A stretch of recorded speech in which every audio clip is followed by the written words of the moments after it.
ایک نیا اعتراض، نیا سوال، ایک نئی الجھن جو ہم دیکھتے ہیں کہ علماء آپ کے نقطہ نظر پہ پیش کرتے ہیں، اور تاثر یہ دیا جاتا ہے کہ جیسے اس معاملے میں آپ نے ایک بالکل نئی بات، بالکل ہی مختلف بات امت کی جو ایک علمی روایت ہے اس سے ہٹ کر بیان کر دی ہے۔ سوال پر میں اعتراض پر سیدھا آتا ہوں۔ وہ اعتراض یہ ہے کہ غامدی صاحب نے صرف 5 چیزوں کو حرام قرار دیا ہے اور وہ اسی پر اصرار کرتے ہیں، اسی کو بیان کرتے ہیں، اور غامدی صاحب کو سننے والے ایک آدمی کو یہ تاثر جاتا ہے کہ دین اور شریعت میں صرف 5 چیزیں حرام ہیں۔ سورہ اعراف کی آیت 33 بے شمار جگہ آپ سے سوالات کیے گئے اور آپ نے جواب دیا کہ اللہ تعالیٰ نے یہ بتا دیا کہ ان 5 چیزوں کے علاوہ کوئی چیز حرام نہیں ہے۔ پہلا سوال، بنیادی سوال، آپ جب یہ کہتے ہیں کہ صرف یہ 5 چیزیں حرام ہیں تو اس سے مراد کیا ہے؟ اور شریعت میں بہت بڑی تعداد ہے باقی حرمتوں کی، ان کو کیا آپ مانتے ہیں یا نہیں مانتے؟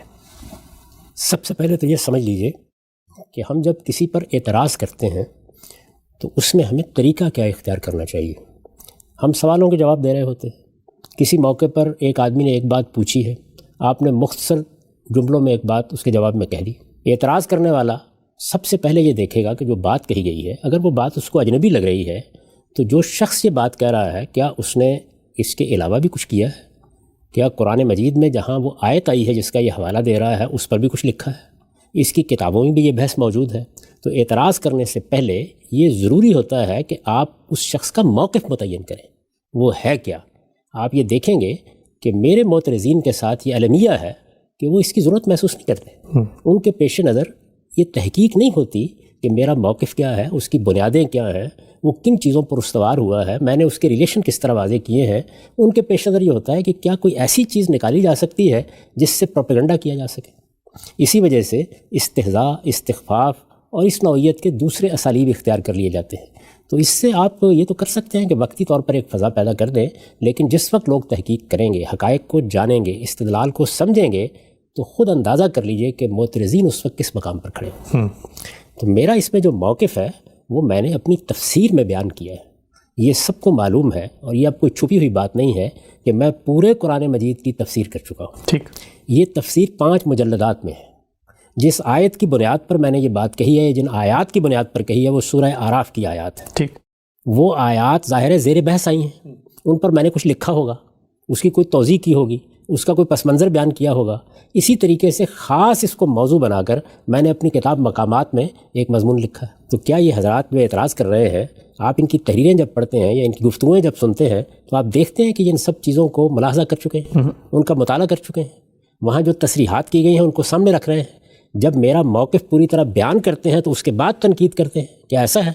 تو میری گزارش یہ ہے کہ خیر میں جواب تو دے رہا ہوں، لیکن سب سے بڑی چیز میرے لیے بھی اور میرے معترضین اور ناقدین کے لیے بھی یہ ہے کہ وہ اگر تاریخ کی رسوائی سے بچنا چاہتے ہیں، ویسے تو ہر شخص کو اللہ کی بارگاہ میں رسوائی سے بچنے کی صحیح کرنی چاہیے، لیکن تاریخ کی رسوائی سے بچنا چاہتے ہیں تو کم سے کم یہ چیز اپنے اندر پیدا کریں کہ میرا موقف پہلے اس طرح بیان کریں جس طرح کہ وہ ہے، اس کے بعد ان کو پورا حق ہے کہ اس پہ تنقید کریں، اس کی غلطی واضح کریں، استدلال کے ساتھ لوگوں کو بتائیں کہ میں نے کیا حماقت کی ہے۔ ٹھیک، لیکن پہلے اس کو متعین تو کر لیں، یہ دیکھ لیں کہ وہ کیا بات کہی گئی ہے۔ تو میں یہاں یہ عرض کرتا ہوں کہ دین کو دیکھنے کے 2 طریقے ہیں۔ ایک طریقہ یہ ہے کہ آپ نے ایک آیت سے ایک حکم لیا، دوسری سے دوسرا لیا، ایک حدیث سے ایک بات سمجھی، دوسری سے دوسری سمجھی، فہرستیں بنا دیں، کتابیں لکھ دیں۔ ایک طریقہ یہ ہے۔ دوسرا طریقہ یہ ہے کہ آپ اللہ کی کتاب قرآن مجید کو سامنے رکھ کے پورے دین کے فلسفہ حکمت کو سمجھیں، وہ کہاں سے بات شروع کرتا ہے اسے متعین کریں، اس کے اندر کیا چیز بیج کی حیثیت رکھتی ہے، اس سے کس طرح سے تنا نکلتا ہے، کیسے کونپلیں پھوٹتی ہیں، کس طرح دین ایک درخت کی طرح ایک شجر سایہ دار کی جگہ نمودار ہوتا ہے۔ اس پوری حکمت کو، پورے فلسفے کو آپ سمجھنے کی صحیح کریں۔ میں بہت مختصر طریقے پہ آپ سے عرض کرتا ہوں کہ سب سے پہلا اور بڑا سوال جس کا جواب قرآن مجید نے دیا ہے وہ یہ ہے کہ آخر یہ دین ہے کیا؟ یعنی کیا چیز ہے جس کو سامنے رکھ کر اللہ تعالیٰ نے یہ ضرورت محسوس کی کہ وہ اپنے دین کی ہدایت لوگوں تک پہنچائے۔ ٹھیک، خواہ یہ ہدایت اس نے الہام فطرت کے ذریعے سے پہنچائی اور خواہ بعد میں پیغمبروں کے ذریعے سے اس کی تفصیلات کی، وہ کیا چیز ہے جس کو سامنے رکھا ہے؟ اللہ تعالیٰ اگر قرآن مجید کو آپ دقت نظر کے ساتھ پڑھیں تو نہایت وضاحت سے یہ بتاتے ہیں کہ میں نے در حقیقت انسانوں کے بارے میں یہ فیصلہ کیا ہے کہ میں انہیں ایک ایسی دنیا میں آباد کروں گا جو ابدی ہوگی، جس کا عیش عیش دوام ہوگا، جس میں موت پر بھی موت آ جائے گی۔ بہت بڑی چیز ہے، معمولی چیز نہیں ہے۔ اللہ تعالیٰ اس کائنات کے خالق ہیں، میرے اور آپ کے خالق ہیں۔ آج مخلوقات بنائیں، کل فنا کر دیں، کوئی ہاتھ تو نہیں پکڑ سکتا ان پر، میرا کوئی حق تو نہیں قائم ہوتا ان پر، لیکن انہوں نے یہ بشارت دی ہے کہ اس دنیا کے بعد وہ دنیا آنے والی ہے جس میں نے تمہیں آباد کرنے کا فیصلہ کیا ہے، لیکن اس دنیا کو میں نے امتحان گاہ بنا دیا ہے۔ اس امتحان گاہ میں تمہیں کامیاب ہونا ہے، اور کامیابی کس اصول پر ہوگی؟ وہ اس اصول پر ہوگی کہ تم میں سے کس نے اپنے آپ کو کتنا پاکیزہ بنا کے رکھا۔ ٹھیک۔ اللہ تعالیٰ قرآن مجید میں اس کے لیے جو تعبیر اختیار کرتے ہیں وہ ہے تزکیہ۔ یہ پورے دین کا مقصد ہے، یعنی دین اپنی اساس میں، اپنی اصل میں کیا ہے؟ اللہ کی عبادت، اللہ کی بندگی، اور اس میں کیا مقصد پیش نظر ہے جس کو سامنے رکھ کر اللہ تعالیٰ پیغمبر بھیجتے ہیں، احکام دیتے ہیں، وہ ہے تزکیہ۔ چنانچہ دیکھیے کہ قرآن مجید نے جب یہ بیان کیا کہ ہم نے انسان کے اندر اس کی پیدائش کے ساتھ خیر و شر کا شعور رکھ دیا، یہی دین کی بنیاد ہے، تو آپ دیکھیں اس کو بیان کس طرح سے کیا، وَنَفْسٍ وَمَا سَوَّاهَا فَأَلْهَمَهَا فُجُورَهَا وَتَقْوَاهَا، یعنی یہ بیان کیا کہ یہ جو نفس انسانی ہے اس کو تسویے کے مراحل سے ہم نے گزارا ہے۔ جب اس کو ہم نے تسویے کے مراحل سے گزارا، ہر لحاظ سے درست کر دیا، ہر طرح سے ہموار کر دیا، تو اس کے اندر فجور و تقوی الہام کر دی، یعنی خیر اور شر کا شعور، خیر اور شر کا امتیاز الہام کر دیا۔ یہ الہام کیا تو کس لیے الہام کیا؟ قد افلح من زکاہا وقد خاب من دساہا، یعنی اس کے بارے میں طے کر دیا کہ جس نے اس نفس کا، یعنی خیر و شر کے اس الہام کو سامنے رکھ کر جس نے اس نفس کا تزکیہ کیا، اس کو پاکیزہ بنایا، اس کو پیوریفائی کیا، وہ فلاح پا گیا۔ ٹھیک۔ اور جس نے اس کو آلودہ کیا اس نے اپنے آپ کو نامراد کر لیا، کہ یہاں بیان کیا۔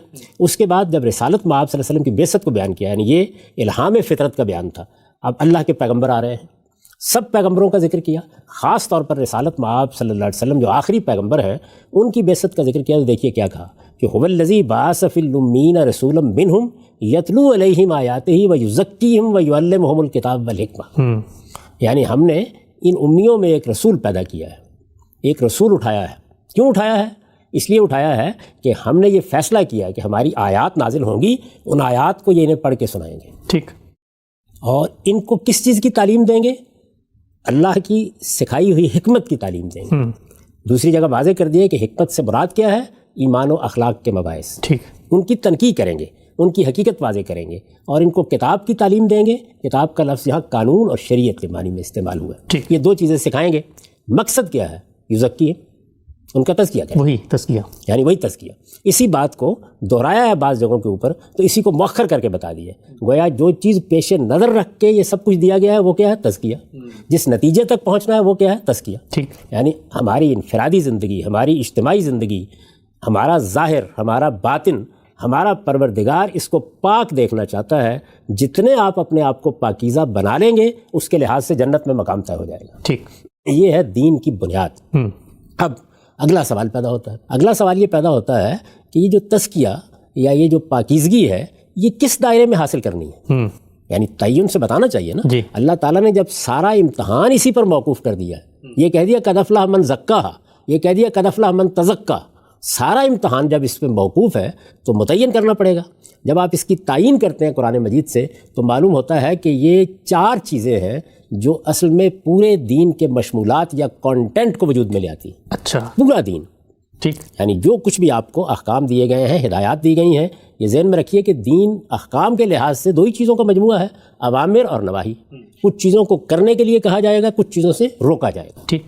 تو جو کچھ بھی اللہ تعالیٰ نے احکام دیے ہیں، یا سادہ لفظوں میں کہیے شریعت دی ہے یا قانون دیا ہے، وہ سب کا سب چار عنوانات میں تقسیم ہو جاتا ہے۔ یہ چار عنوانات کہاں سے آئے گا ہم سے؟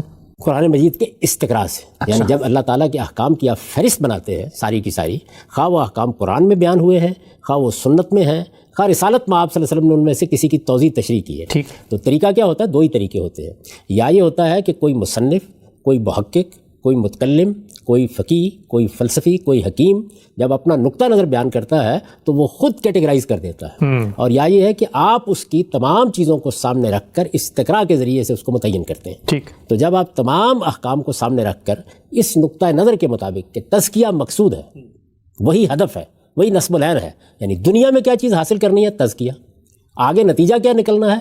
فلاح، اللہ کی خوشنودی، رضوان من اللہ، جس کا اظہار جنت کی صورت میں ہوگا، فردوس کی صورت میں ہوگا۔ یہ بات واضح ہو گئی جی۔ اب اس کو سامنے رکھ کر دیکھیے کہ وہ چاروں چیزیں کیا ہیں۔ تطہیر بدن، یعنی پاکیزگی حاصل کرنی ہے۔ یہ کوئی مبہم چیز نہیں ہے جیسے لوگ کہتے ہیں کہ اچھا وہ تزکیہ کیا ہے جو ہم حاصل کرنے کے لیے جائیں گے۔ قرآن مجید اسی کی تفصیل کرتا ہے۔ اچھا، تطہیر بدن کے احکام، آپ کو ہدایات دی جائیں گی کہ آپ اپنے بدن کو کیسے پاکیزہ رکھیں گے. کیا مطلوب ہے؟ ذرا کبھی وہ فہرست نکالیے جو میں نے سنت کی مرتب کر دی ہے. اس میں کیا چیزیں ہوں گی؟ زیر ناف کے بال صاف کرنا، مونچھوں کو پست رکھنا، بچوں کا ختنہ کرانا، دانتوں کی صفائی کرنا، استنجا کرنا، اللہ کی بارگاہ میں حاضری کے لیے وضو کرنا، جنابت لاحق ہو جائے تو غسل کرنا، میت تک کو نہلا کے دفن کرنا. تو یہ کیا ہے؟ یہ تطہیر بدن کے احکام ہے. ٹھیک. کہ ایک جہت ہو گئی. کبھی دیکھا ہوگا آپ نے کہ ہمارے ہاں جب فقہ کی کتاب اٹھاتے ہیں آپ، یا اسی طرح حدیث کی کتاب سنن میں اٹھاتے ہیں، تو پہلا باب کیا ہوتا ہے؟ کتاب الطہارہ. وہ یہاں سے بات شروع ہوتی ہے، اس لیے کہ سب سے پہلے بدن ہی سامنے آتا ہے، تطہیر بدن کے احکام. دوسری چیز کیا ہے؟ دوسری چیز ہے آپ کے خور و نوش کی تطہیر. ہم چیزیں کھاتے ہیں، اس میں قرآن مجید نے بہت خوبصورت لفظ استعمال کیا ہے. یہ بتایا ہے کہ تمام طیبات حلال کر دیے گئے ہیں، تمام خبائث ممنوع ہیں. یعنی انسان کی فطرت پر اعتماد کرتے ہوئے گویا جامع تعبیر اختیار کر لی ہے کہ یہاں پاکیزگی کا کیا مطلب ہے؟ خور و نوش میں پاکیزگی، کھانے پینے میں پاکیزگی، کہ جو چیزیں میں نے کھانے پینے کی پیدا کی ہیں تم ان میں سے کھانے اور پینے کے لیے طیبات کا انتخاب کرو گے، پاکیزہ چیزوں کا انتخاب کرو گے. طیبات پاکیزہ، ٹھیک. خبائث کا انتخاب نہیں کرو گے. اچھا، اب یہ دیکھیے کہ خبائث کی تعین کیسے ہوتی ہے. خبائث کی تعین کے کچھ تو بالکل ہی بدیہی پہلو ہے. ٹھیک. ایک چیز مجھے دیکھتے ہی گھن آتی، جیسے کہ کوئی آدمی اگر آپ نے سامنے بول و براز کو دیکھے تو فوری طور پر محسوس کرے گا کہ یہ کھانے کی چیز نہیں ہے.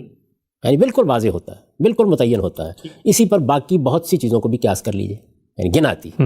میں جانوروں کی طرف جاتا ہوں، پرندوں کی طرف جاتا ہوں تو بعض مجھے بڑے موذی نظر آتے ہیں، یہ بچھو ہے، یہ سانپ ہے، اس طرح کی چیزیں ہیں. تو یہاں ظاہر ہے کہ میں ایک کراہت جو محسوس کرتا ہوں اپنی ذات میں یا دیکھنے میں، اس سے بھی آگے بڑھ کر ایک دوسرا نفسیاتی پہلو پیدا ہو جاتا ہے. تو یہ بھی ایک طرح سے آلودگی سی پیدا کرتا ہے. ٹھیک. اس سے آگے بڑھ کے دیکھیے تو جو ہمارے ہاں جانور ہیں مختلف جن کا ہم گوشت کھاتے ہیں، تو ان میں ایک بڑی تقسیم ہے درندوں کی اور چرندوں کی. یعنی کچھ جانور وہ ہیں جو پھاڑتے ہیں، جیسے کہ شیر ہے، چیتا ہے، جن کو ہم درندے کہتے ہیں. اسی طرح وہ پرندوں میں بھی درندے ہیں. اسی طریقے سے جو پانی کے جانور ہیں ان کے اندر بھی یہی تقسیم موجود ہے. یعنی کچھ جانور وہ ہیں کہ جو چرندے ہیں یا وہ بڑے سافٹ جانور ہیں، وہ کھانے کے لیے موزوں سمجھے جاتے ہیں، اور کچھ وہ ہیں کہ جن کے اندر یہ چیز پائی جاتی ہے. تو یہ تو ایک عمومی احساس ہے. اللہ تعالیٰ نے اسی پر اعتماد کرتے ہوئے، اور اس میں کچھ تھوڑا بہت اطلاق کا اختلاف ہو جائے گا، اس سے فرق نہیں پڑتا، یہ بتا دیا کہ تم کو طیبات کھانے ہیں اور خبائث سے اجتناب کرنا ہے. ٹھیک ہو گیا. یہ جو حرام حلال کی جتنی بحثیں کھانے پینے کے بارے میں ہوتی ہیں ان کا اصل اصول یہ ہو گئی دوسری کیٹیگری. یہ دوسری کیٹیگری ہے. اس میں کچھ چیزیں مشتبہ ہو گئیں تو اللہ تعالیٰ نے ان کی وضاحت فرمائی. صحیح. اور یہ کہا ہے کہ یہ 4 چیزیں جن کو تم طیبات خیال کر کے کھا سکتے تھے، میں ورڈکٹ دے رہا ہوں کہ یہ بھی ممنوع ہے. ٹھیک. وہ اس وقت وضاحت کا موقع نہیں ہے. بہرحال بیان یہ کرنا پیش نظر تھا کہ دوسری ایک جہت یا دوسری ایک کیٹیگری یہ ہے کہ جس میں اللہ تعالیٰ نے ہم سے تطہیر کا تقاضا کیا ہے، تزکیے کا تقاضا کیا ہے، پاکیزگی کا تقاضا کیا ہے. ذہن میں ہوگا کہ جانوروں کو جب ہم ذبح کرتے ہیں تو اس میں بھی لفظ تزکیہ استعمال ہوتا ہے، یعنی انہیں خون سے پاک کرنا. وہ اگرچہ ایک دوسرا لفظ ہے عربی زبان میں، یعنی اس میں ایک حرف کا فرق ہے، یہ زے کے ساتھ ہے، وہ زال کے ساتھ ہے، لیکن مدعا وہی ہے کہ خون سے اس کو پاک کر دیا جائے. تو پاک کر کے گوشت کھانا، پاکیزہ چیزوں کو کھانا، پاکیزہ چیزوں کو کھانے کا اہتمام کرنا، یہ دوسری چیز. ٹھیک. تیسری چیز کیا ہے؟ تطہیر اخلاق. یعنی میں ایک اخلاقی وجود ہوں، میرا سب سے بڑا شرف یہی ہے. اور یاد کیجئے کہ وہ جو آیت ہم نے الہام فطرت سے متعلق پڑھی تھی، اس میں اصلاً کیا زیر بحث ہے؟ یہی تطہیر اخلاق. میں نے خیر و شر کا شعور دیا ہے تمہیں. ٹھیک. دین کا کانٹینٹ اصلاً اس پر منحصر ہے. یعنی بہت بڑے پیمانے پر اللہ تعالیٰ نے جس چیز میں ہم سے تطہیر کا، تزکیے کا، پاکیزگی کا تقاضا کیا ہے وہ کیا ہے؟ اخلاق کی تطہیر. یعنی اوامر و نواہی اخلاقی پر مشتمل. اخلاق ہی پر بہت بڑا حصہ. یعنی پہلے وہ دونوں کیٹیگریز الگ کر لیجئے، اس کے بعد بہت بڑا حصہ اسی پر منحصر ہے. یہی وہ چیز ہے جس کو سامنے رکھ کر ہمارا پیغمبر یہ کہتا ہے کہ بعثت لأتمم مکارم الاخلاق، میں تو اعلیٰ اخلاق کو اتمام تک پہنچانے کے لیے بھیجا گیا. ٹھیک. تو اس طرح اخلاق کی تطہیر گویا دین کے کانٹینٹ میں سب سے بڑا حصہ ہے. ٹھیک. اور چوتھی اور آخری چیز کیا ہے؟ احکام میں عبادات. یہ کیا کرتی ہیں؟ یہ آپ کی اس پاکیزگی کو بڑھاتی ہیں، کیونکہ اس میں اللہ سے تعلق پیدا ہوتا ہے. اور اللہ کون ہے؟ اللہ وہ ہے کہ جو الملک القدوس ہے، وہ تو سراسر پاکیزگی ہے. تو آپ جب اس کی عبادت کرتے ہیں، اس سے اپنا تعلق استوار کرتے ہیں، تو یہ پاکیزگی بڑھتی ہے. تزکیے کے 2 پہلو ہیں. ایک یہ کہ جھاڑ جنکار کو دور کر کے آپ نے زمین کو ہموار کر لیا. پھر یہ کہ اس میں ایک فصل کاشت کریں گے نا، تو یہ عبادات ہیں کہ جو وہ فصل کاشت مجسم کر دیتی ہیں، اس کو گویا بڑھاتی ہیں، اس کو نمایاں کرتی ہیں، اور آپ کے لیے جنت میں اعلیٰ مقام کی طرف آپ کی رہنمائی کرتی ہیں. ٹھیک. اللہ تعالیٰ نے اس کے بعد ایک مزید بات کی وضاحت کی ہے، اور وہ یہ ہے کہ ظاہر ہے کہ اس کا نتیجہ کیا ہے آپ نے جب تزکیہ کیا یا تزکیہ کرنے میں ناکام رہے تو نتیجہ جزا و سزا ہے. تو فرمایا کہ کچھ معاملات میں سزائیں بھی اسی مقصد سے دی جائیں گی. قرآن مجید یہ بتاتا ہے کہ قیامت میں بھی اللہ تعالیٰ کچھ لوگوں کا تزکیہ کریں گے اور یہ اس کی بڑی عنایت ہوگی کہ ان کی پاکیزگی میں کوئی کمی رہ گئی تو اللہ تعالیٰ تھوڑی سی سزا دے کے ان کو پاکیزہ بنائیں گے تاکہ وہ اس کی جنت کو آباد کر سکیں. ٹھیک. یاد ہوگا کبھی روایتوں کو پڑھتے ہوئے آپ نے دیکھا ہوگا کہ جب ایک خاتون رسالت مآب صلی اللہ علیہ وسلم کی خدمت میں حاضر ہوئی اور اس نے کہا کہ میں نے بدکاری کا ارتکاب کیا ہے تو اس نے کیا کہا؟ یہ نہیں کہا کہ مجھے سزا دے، انہوں نے کہا طہرنی یا رسول اللہ، مجھے پاک کر دیں. یعنی اس وقت کی عام مسلمان خواتین بھی یہ جان گئی تھیں کہ اصل میں وہ کیا چیز ہے جس کو ہدف بنا کے یہ بات کی جاتی ہے. رسول اللہ صلی اللہ علیہ وسلم کی ازواج مطہرات کے معاملات زیر بحث آئے ہیں، ان کو کچھ خصوصی ہدایات دی گئیں. وہ ہدایات اگرچہ خاص صورتحال میں دی گئیں لیکن اس کا مقصد کیا بیان کیا گیا ہے؟ یطہرکم تطہیرا.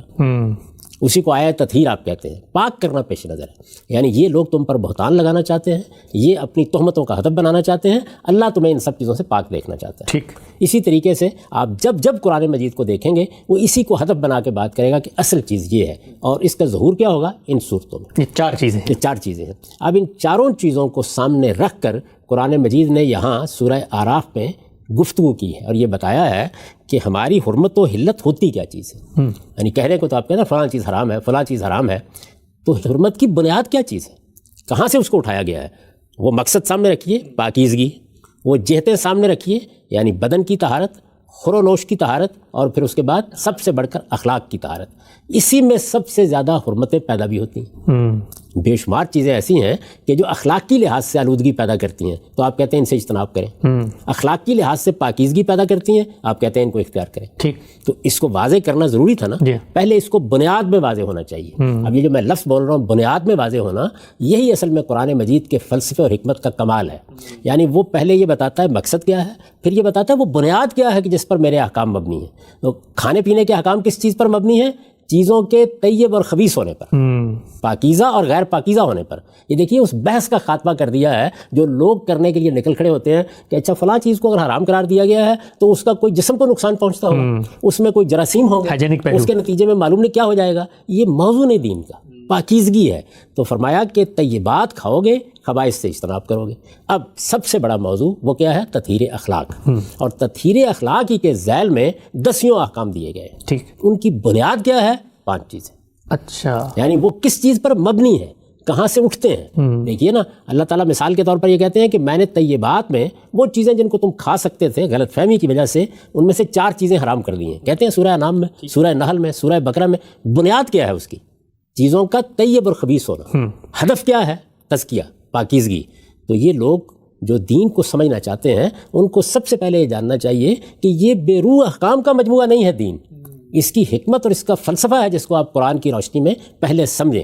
تزکیے کو ہدف بنا دیا گیا، پاکیزگی کو ہدف بنا دیا گیا، اس کے بعد اس کی جہتیں متعین کی گئیں، اس کے بعد احکام دیے گئے. احکام سے پہلے یہ ضروری ہوا کہ بنیادیں واضح کی جائیں. یعنی پوری شریعت کی بنیاد کیا ہے؟ تزکیہ.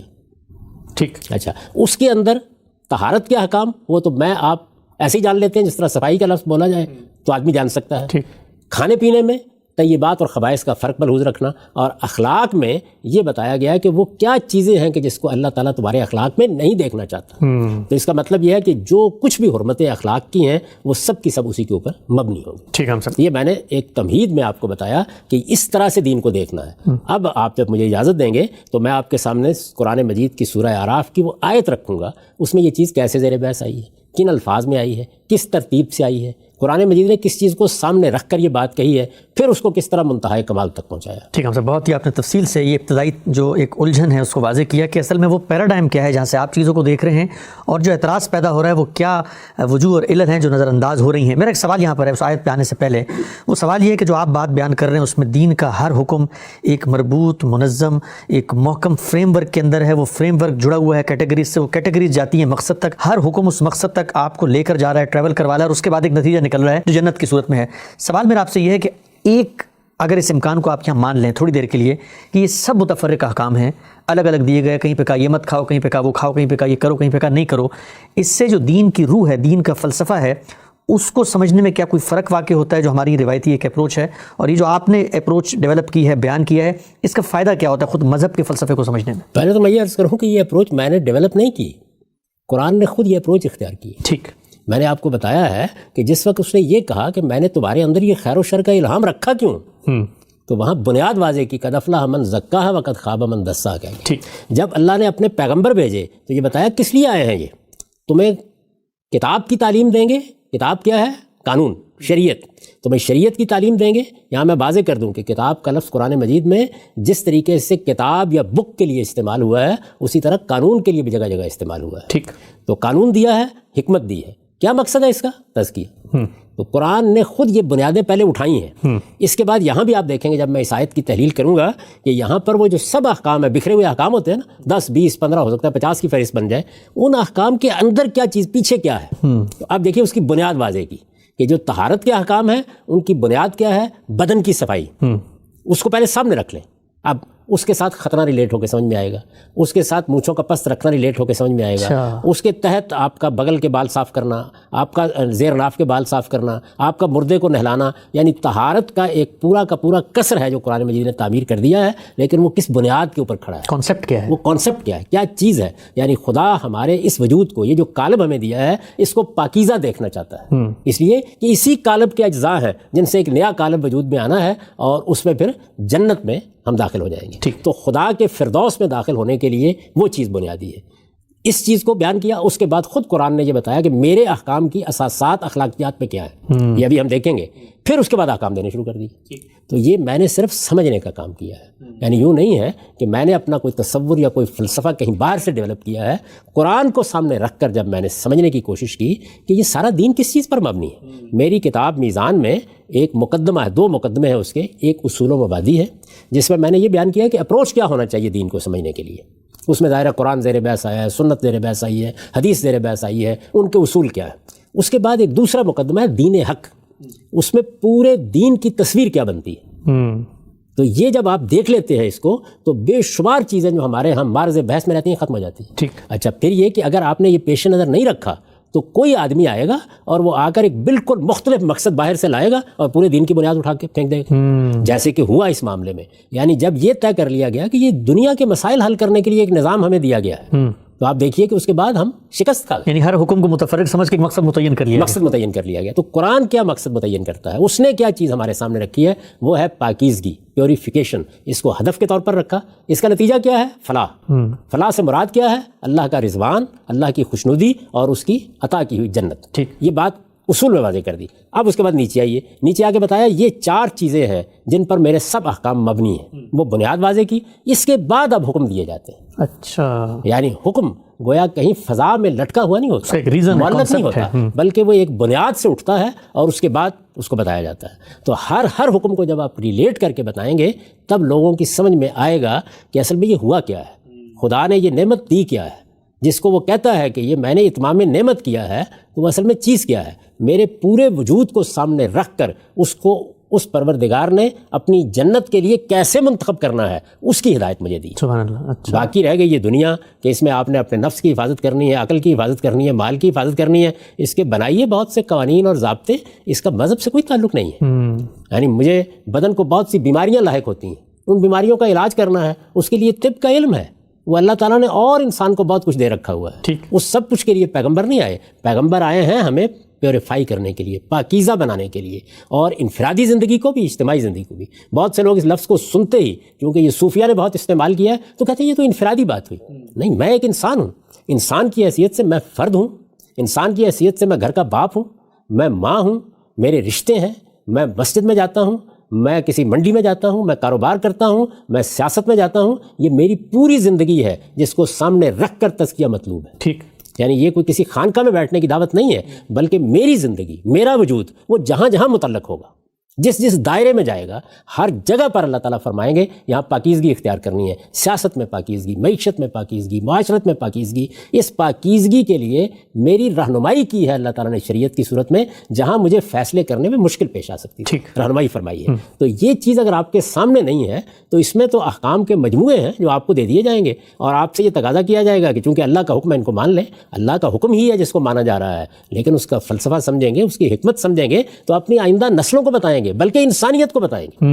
یعنی اگر آپ نے اس کا صحیح مقصد متعین نہیں کیا تو انسانیت کے ساتھ گفتگو کیا کریں گے؟ کیا چیز ہے جس کے لیے دین ہے؟ یعنی آپ کہیں گے ہم تو بڑا اچھا نظام بنانا چاہتے ہیں، لوگ کہیں گے ہم نے اس کے بغیر بنا کے دکھا دیا. آئیے ہمارے ترقی یافتہ ممالک میں اس کو دیکھ لیجیے. تو یہاں آپ نے کیا کیا؟ دین کا مقصد ہی غلط متعین کر دیا. ٹھیک. دین کا مقصد اصل میں اس پروردگار کے حوالے سے متعین ہوتا ہے. وہ ہے کہ جو مجھ سے کچھ چاہتا ہے اپنے ساتھ تعلق آخری درجے میں، اور وہ خود کیا ہے؟ وہ قدوس ہے. مجھ سے چاہتا ہے کہ میں بھی پاکیزگی اختیار کروں. پاکیزگی کی بنیاد پر میرا انتخاب کیا جا رہا ہے. اس لیے میں بارہا لوگوں کو توجہ دلاتا ہوں کہ پیغمبروں کا موضوع موت ہے، کیونکہ اس کے بعد میری زندگی شروع ہونے والی ہے. وہ اس زندگی کو موضوع بنا کر مجھے بتا رہے ہیں. وہاں کے لیے کیا بدرگاہ ہے؟ وہاں کا بدرگاہ کیا ہے؟ تزکیہ، پاکیزگی. تو دین سارا کا سارا اس طریقے سے اپنے ایک ایک جزء میں اس سے متعلق ہوتا ہے. یہ وہ بات ہے جس کے ذیل میں وہ آیت زیر بحث آتی ہے.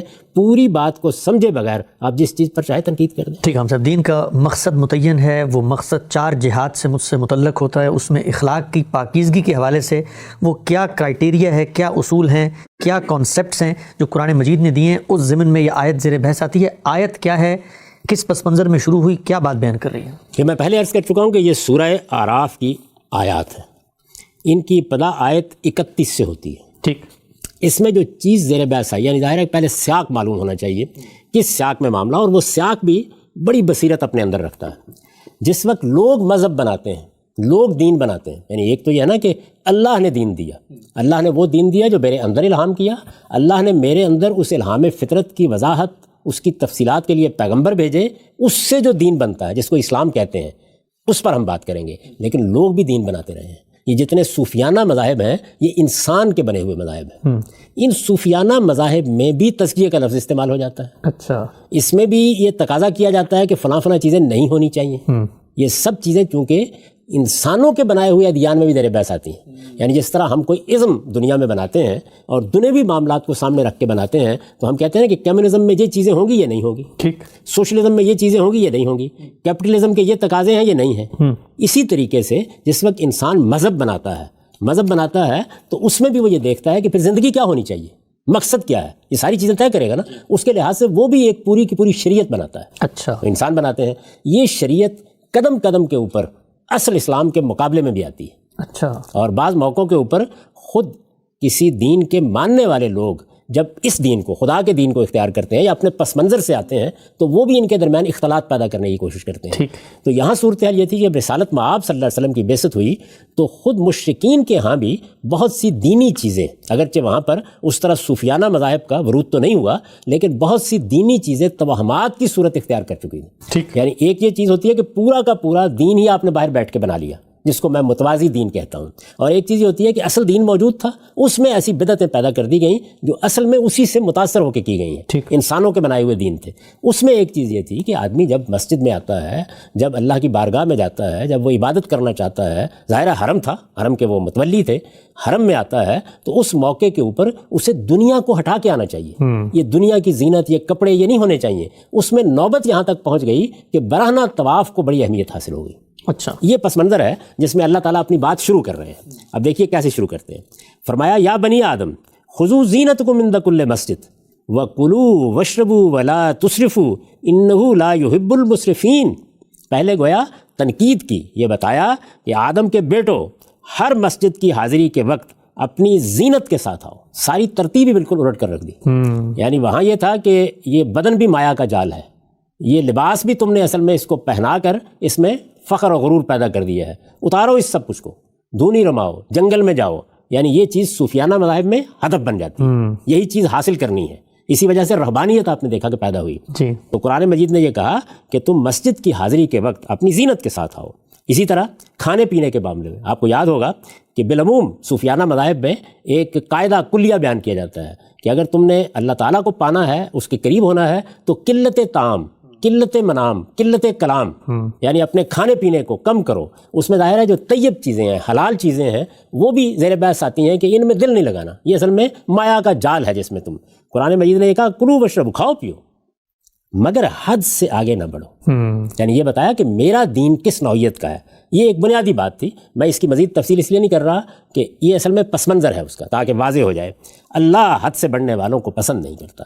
تو گویا یہ اپنا پیغام بھی بتا دیا کہ میرا دین اعتدال پر مبنی ہے، وہ انسانی فطرت پر مبنی ہے، وہ اس کے تقاضوں کو سامنے رکھ کے دیا گیا ہے، اس میں اس طرح کے مطالبات نہیں کیے گئے. ٹھیک. نہ کھانے پینے سے روک دیا گیا ہے، نہ کوئی قلت طعام اور قلت منام کے لیے کوئی تبلیغ کی گئی ہے، نہ اس کے اندر زینتوں کو لازمی طور پر کوئی دنیا کی چیز قرار دیا گیا ہے. یہ سب کچھ نہیں ہے.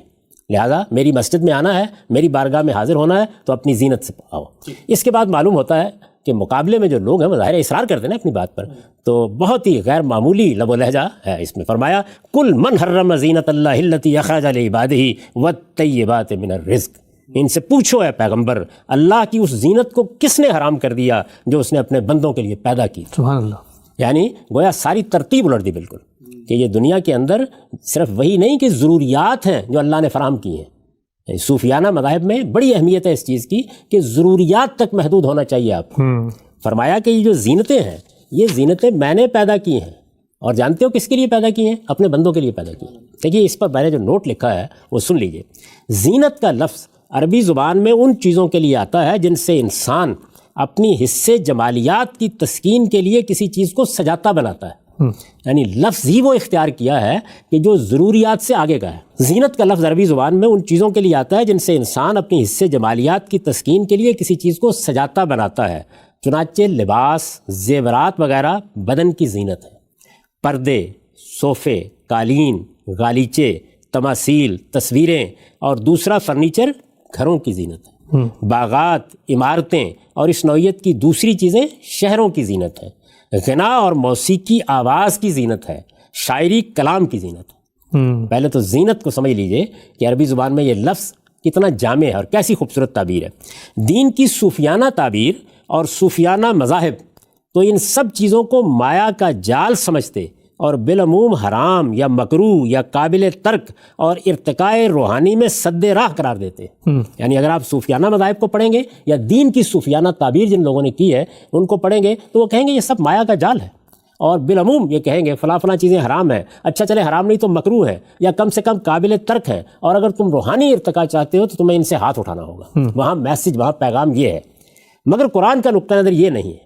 اس نے اس آیت میں نہایت سخت تنبیہ اور تہدید کے انداز میں پوچھا ہے کہ کون ہے جو رزق کے طیبات اور زینت کی ان چیزوں کو حرام قرار دینے کی جسارت کرتا ہے جو خدا نے اپنے بندوں کے لیے پیدا کی. ٹھیک ٹھیک ٹھیک. یہ آخری الفاظ بطور دلیل ہے کہ خدا کا کوئی کام عبث نہیں ہوتا. یعنی میں نے اپنے بندوں کے لیے پیدا کیے ہیں تو تمہارا خیال ہے کہ بیکار کام کیا ہے؟ اس نے یہ چیزیں پیدا کی ہیں تو اسی لیے پیدا کی ہیں کہ حدود الہی کے اندر رہ کر اس کے بندے انہیں استعمال کریں. ان کا وجود ہی اس بات کی شہادت ہے کہ ان کے استعمال پر کوئی ناروا پابندی عائد نہیں کی جا سکتی. اچھا، اب دیکھیے کہ پہلے تو یہ تصور تبدیل کر دیا. کل من حرم زینت اللہ التی اخرج لعبادہ. ان سے پوچھو اے پیغمبر، اللہ کی اس زینت کو کس نے حرام کر دیا ہے جو اس نے اپنے بندوں کے لیے پیدا کی تھی. اس کے بعد دوسری چیز کیا ہے؟ والطیبات من الرزق. پیچھے یہ بیان کیا تھا نا کہ کھاؤ پیو، تو فرمایا کھانے پینے کے معاملے میں پابندی صرف یہ ہے کہ خبائث کے قریب نہیں جاؤ گے، لیکن جو طیبات رزق ہیں، جو پاکیزہ چیزیں ہیں کھانے کی، ان پر کوئی پابندی کیوں عائد کرو گے؟ حدود سے تجاوز نہ کرنا ایک الگ چیز ہے، لیکن ان کو حرام کیسے کہو گے، مکروہ کیسے کہو گے؟ اللہ نے یہ کھانے کی چیزوں میں جو تنوع پیدا کیا ہے اور اتنے طیبات تمہارے لیے پیدا کیے ہیں، وہ پرندوں کے گوشت کی صورت میں، جانوروں کے گوشت کی صورت میں، دریائی جانوروں کے گوشت کی صورت میں، اس سے آگے بڑھ کر سبزیوں اور پھلوں کی صورت میں، یعنی طیبات سب کے سب. تو یہ بات بیان کر دی کہ حرام کیا ہے؟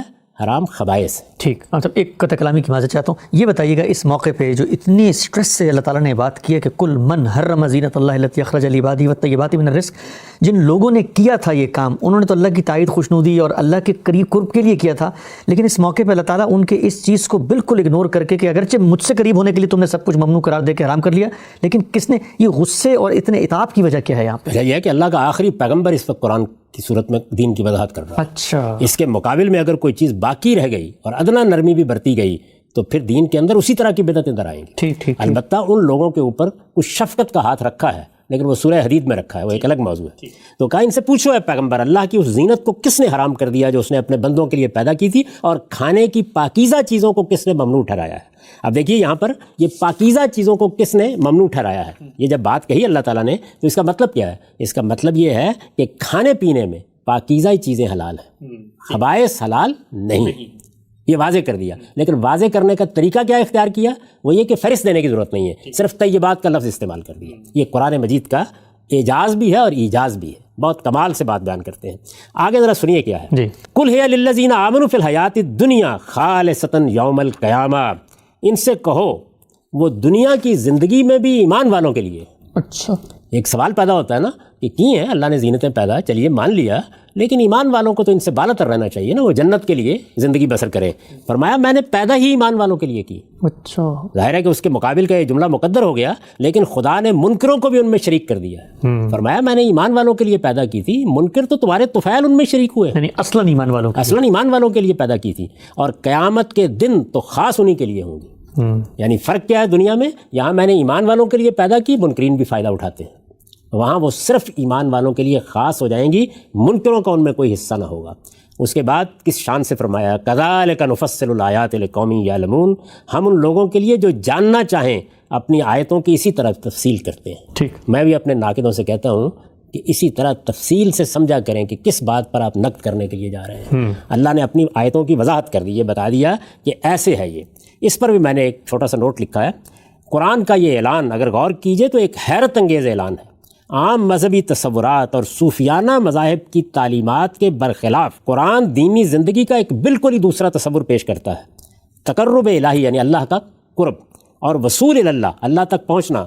تقرب الہی اور وصول اللہ کے لیے دنیا کی زینتوں سے دستبرداری کی تلقین کے بجائے وہ اہل ایمان کو، ایمان والوں کو ترغیب دیتا ہے کہ اسراف و تبذیر سے بچ کر اور حدود الہی کے اندر رہ کر زینت کی سب چیزیں وہ بغیر کسی تردد کے استعمال کریں اور خدا کی نعمتوں پر شکر بجا لائیں۔ ٹھیک، یہ گویا میسج ہے اس کا۔ اب میسج سمجھ میں آ گیا، اب ہم اس آیت کے اوپر آتے ہیں، وہ اس کے فوراً بعد ہے، یعنی یہاں تک تھی آیت 32، 31 سے شروع ہوا اور 32 تک ہم پہنچ گئے۔ اب اللہ تعالیٰ نے یہ بیان کیا، اوپر کیا بیان ہو گیا، یعنی یہ بات بالکل واضح کر کے بیان کر دی گئی کہ طیبات صرف تمہارے لیے حلال ہے۔ ٹھیک، طہارت کی جتنی چیزیں دین میں بیان کی گئی ہیں سب ایجابی احکام ہیں، یعنی تم منہ صاف رکھو گے، تم یہ کام کرو گے، تم وہ کام کرو گے، تاکہ آپ یہ سمجھ سکیں کہ آپ کو اپنے آپ کو پاکیزہ کیسے رکھنا ہے۔ ٹھیک، اس کے بعد کھانے پینے کے احکام کے بارے میں اوپر بیان کر دیا کہ طیبات حلال ہیں، خبائث کے قریب نہیں جاؤ گے۔ ٹھیک، یہ اب گویا وہی بات جو میں نے بیان کی تھی اس کی تفصیل ہو رہی ہے۔ اب ہم اس مقام پر پہنچ گئے کہ جہاں پر ہمیں یہ بتایا جائے گا کہ اخلاق کی تطہیر کے لیے میں نے کن چیزوں کو ممنوع کرا دیا، یعنی وہ کرائٹیریا یا وہ کانسیپٹ کیا ہے، بنیاد کیا ہے، یعنی تزکیہ اصل ہے، تزکیہ بنیاد ہے، تزکیہ مقصد ہے، اس پر اب وہ کیا چیزیں ہیں کہ جو اخلاقی پہلو سے تمہارے لیے ممنوع قرار دی گئی۔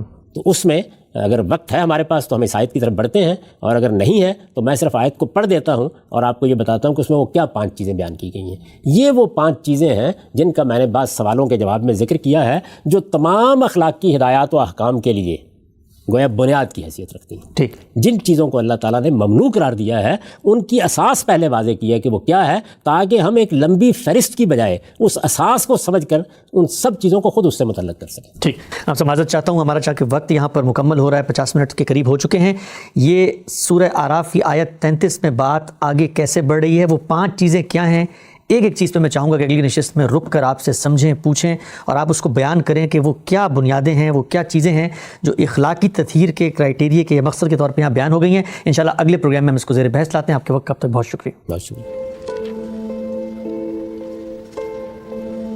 بسم اللہ الرحمن الرحیم، السلام علیکم۔ مکتب غامدی کی ایک اور نشست میں خوش آمدید۔ 23 اعتراضات پر گفتگو کی سیریز میں آج ہم پہنچ چکے ہیں 41ویں قسط پر۔ حلال و حرام کا موضوع زیر بحث ہے۔ حلال و حرام کے موضوع پر غامدی صاحب کے افکار پر جو تنقیدات کی جاتی ہیں اس سلسلے کی آج یہ دوسری نشست ہے۔ غامدی صاحب بہت شکریہ آپ کے وقت کا۔ ہم نے آپ سے ایک نئے اعتراض کے ساتھ گفتگو کا آغاز کیا تھا اور وہ سارے اشکالات، ابہام، اعتراضات جو آپ کے افکار پہ پیش کیے جاتے ہیں کہ کر کے رکھ رہے ہیں۔ حلال و حرام کا ایک بہت اہم موضوع زیر بحث ہے۔ علماء کی آپ پر یہ تنقید ہے کہ حلال و حرام کی جو فہرستیں شریعت نے ہمیں دی ہیں، آپ نے غالباً ان کے اندر کوئی کمی کر دی ہے اور یہ کہا ہے کہ صرف 5 چیزیں حرام ہیں۔ گفتگو ہم نے شروع کر دی تھی، آپ نے بتایا تھا کہ آپ کس طریقے سے اس پورے معاملے کو دیکھتے ہیں، شریعت کے اندر جو زیر بحث فلسفہ حلت و حرمت کا کیا وہ مقصد ہے جس سے جڑتے ہیں، اور قرآن مجید میں جس مقام پر یہ چیز زیر بحث آئی ہے اس کا مطالعہ ہم نے شروع کر دیا تھا۔ ہم یہاں پر پہنچ چکے تھے کہ سورہ اعراف کی آیت نمبر 33 میں ایک حرمتوں کا اصول بیان کیا گیا ہے، کس کے تحت چیزیں حرام قرار پائی جائیں گی۔ اس آیت کا پس منظر کیا تھا زیر بحث آگے میں چاہتا ہوں ذرا اس بات کو جوڑ کر آگے اپنی بات آپ جاری رکھیں کہ اس آیت میں بات کیا بیان ہو رہی ہے۔ ہم اس آیت کے خاتمے پہ پہنچ گئے تھے، پھر وقت کی کمی کے پیش نظر یہی مناسب سمجھا گیا کہ دوسری قسط میں بات کی جائے۔ میں نے جو چیزیں اس میں عرض کی تھیں وہ یہ تھیں کہ یہاں اللہ تعالیٰ نے بحث یہاں سے شروع کی کہ دنیا میں عام طور پر لوگ زینت کی چیزوں کو ممنوعاتی میں سمجھتے ہیں.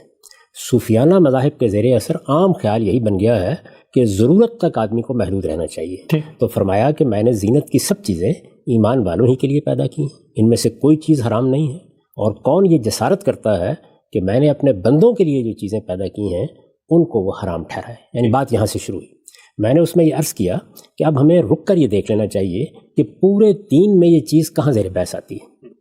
اس میں یہ بات واضح کرنے کی کوشش کی کہ دین کا مقصد تزکیہ ہے، پاکیزگی. اس میں کیا کیا چیزیں ہیں جن میں پاکیزگی مطلوب ہے؟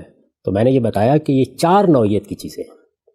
یعنی اللہ اور بندے کے تعلق میں پاکیزگی، اس سے ہمارے مراسم عبودیت یا عبادات وجود میں آتی ہیں. اس کے بعد تطہیر بدن، یعنی بدن کو پاکیزہ رکھنا، چنانچہ بغل کے بال صاف کرنا، زیر ناف کے بال موڑنا، مونچھیں پس رکھنا، استنجا کرنا، غسل جنابت کرنا، پروردگار کے لیے حاضری سے پہلے وضو کرنا، یہ سب چیزیں جتنی ہیں وہ اسی ذیل کی ہیں. پھر کیا ہے؟ پھر ہے تطہیر خورونوش، کھانے پینے کی چیزوں میں پاکیزگی.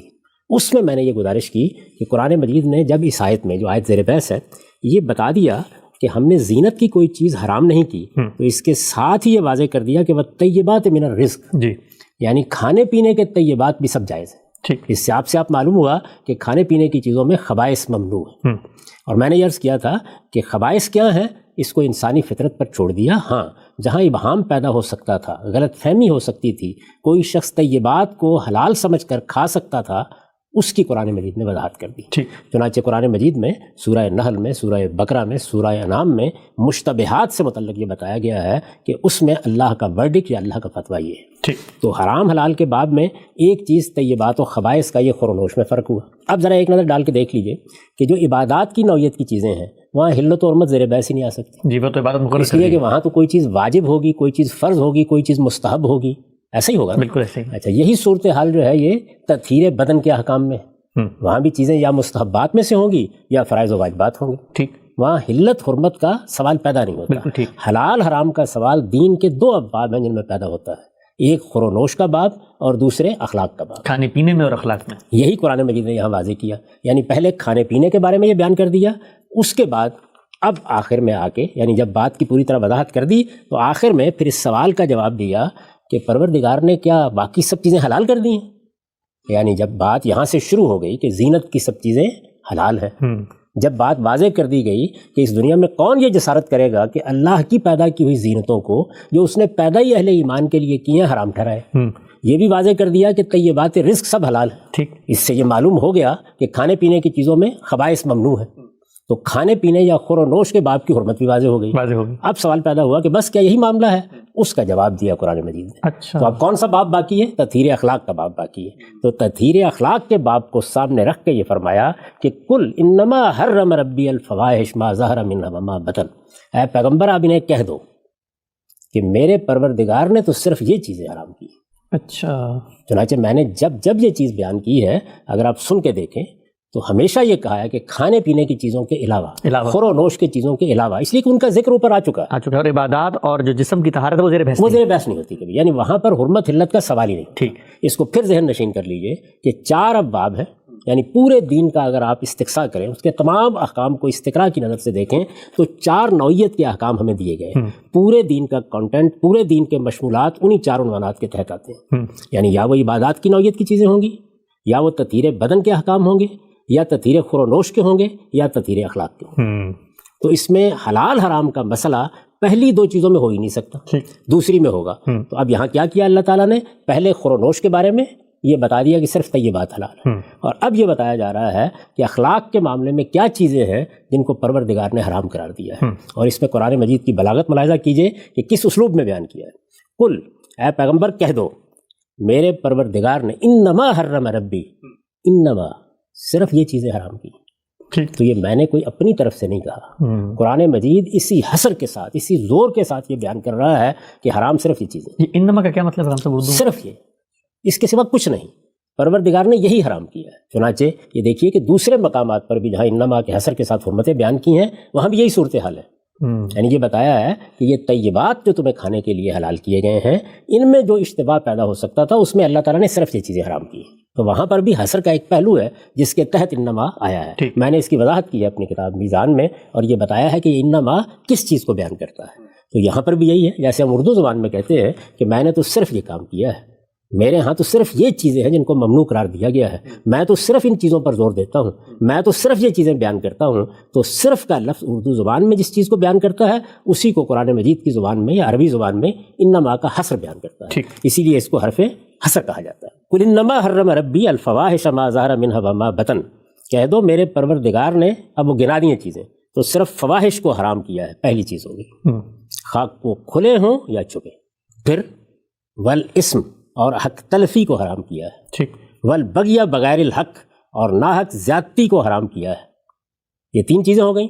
وان تشرکوا باللہ ما لم ینزل بہ سلطانہ، اور اس کو حرام کیا ہے کہ تم اللہ کے ساتھ کسی کو شریک ٹھہراؤ جس کے لیے اس نے کوئی سند نازل نہیں کی. وان تقولوا علی اللہ ما لا تعلمون، اور اس کو کہ تم اللہ پر افطرا کر کے کوئی ایسی بات کہو جسے تم نہیں جانتے.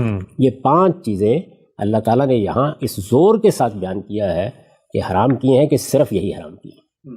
اسی بات کو میں نے مختلف موقعوں پر بیان کیا ہے. اسی کی وضاحت اپنی اس تفسیر میں کی ہے جو اس وقت میرے ہاتھ میں ہے.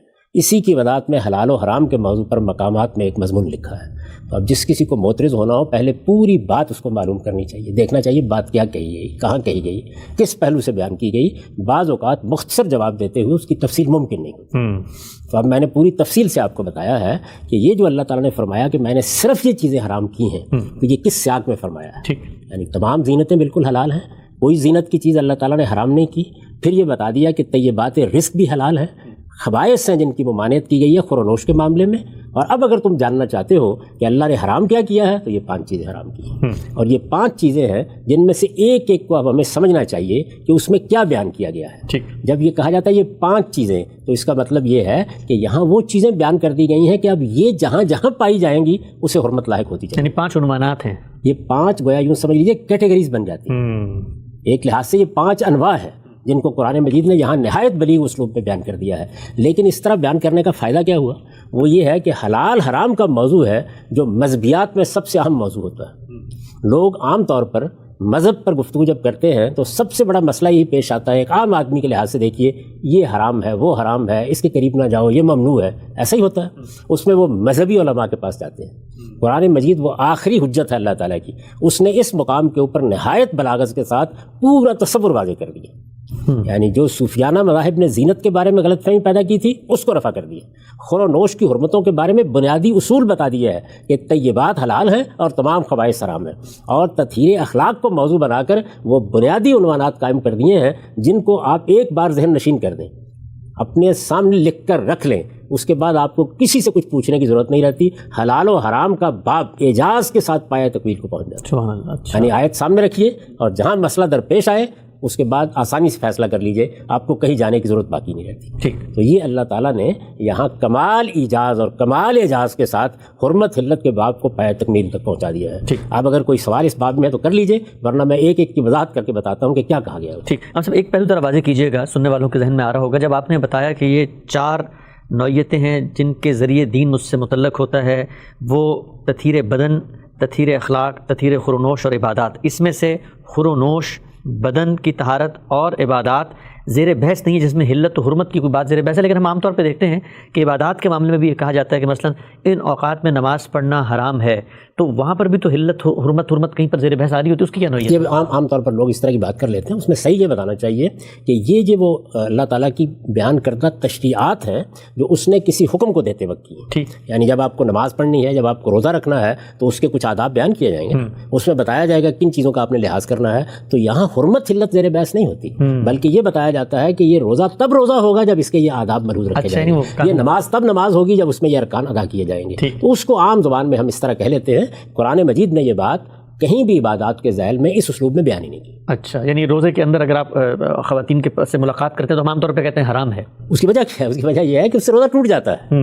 یعنی وہ حرمت نہیں ہے جو آپ کو لاحق ہوتی ہے عام حالات میں.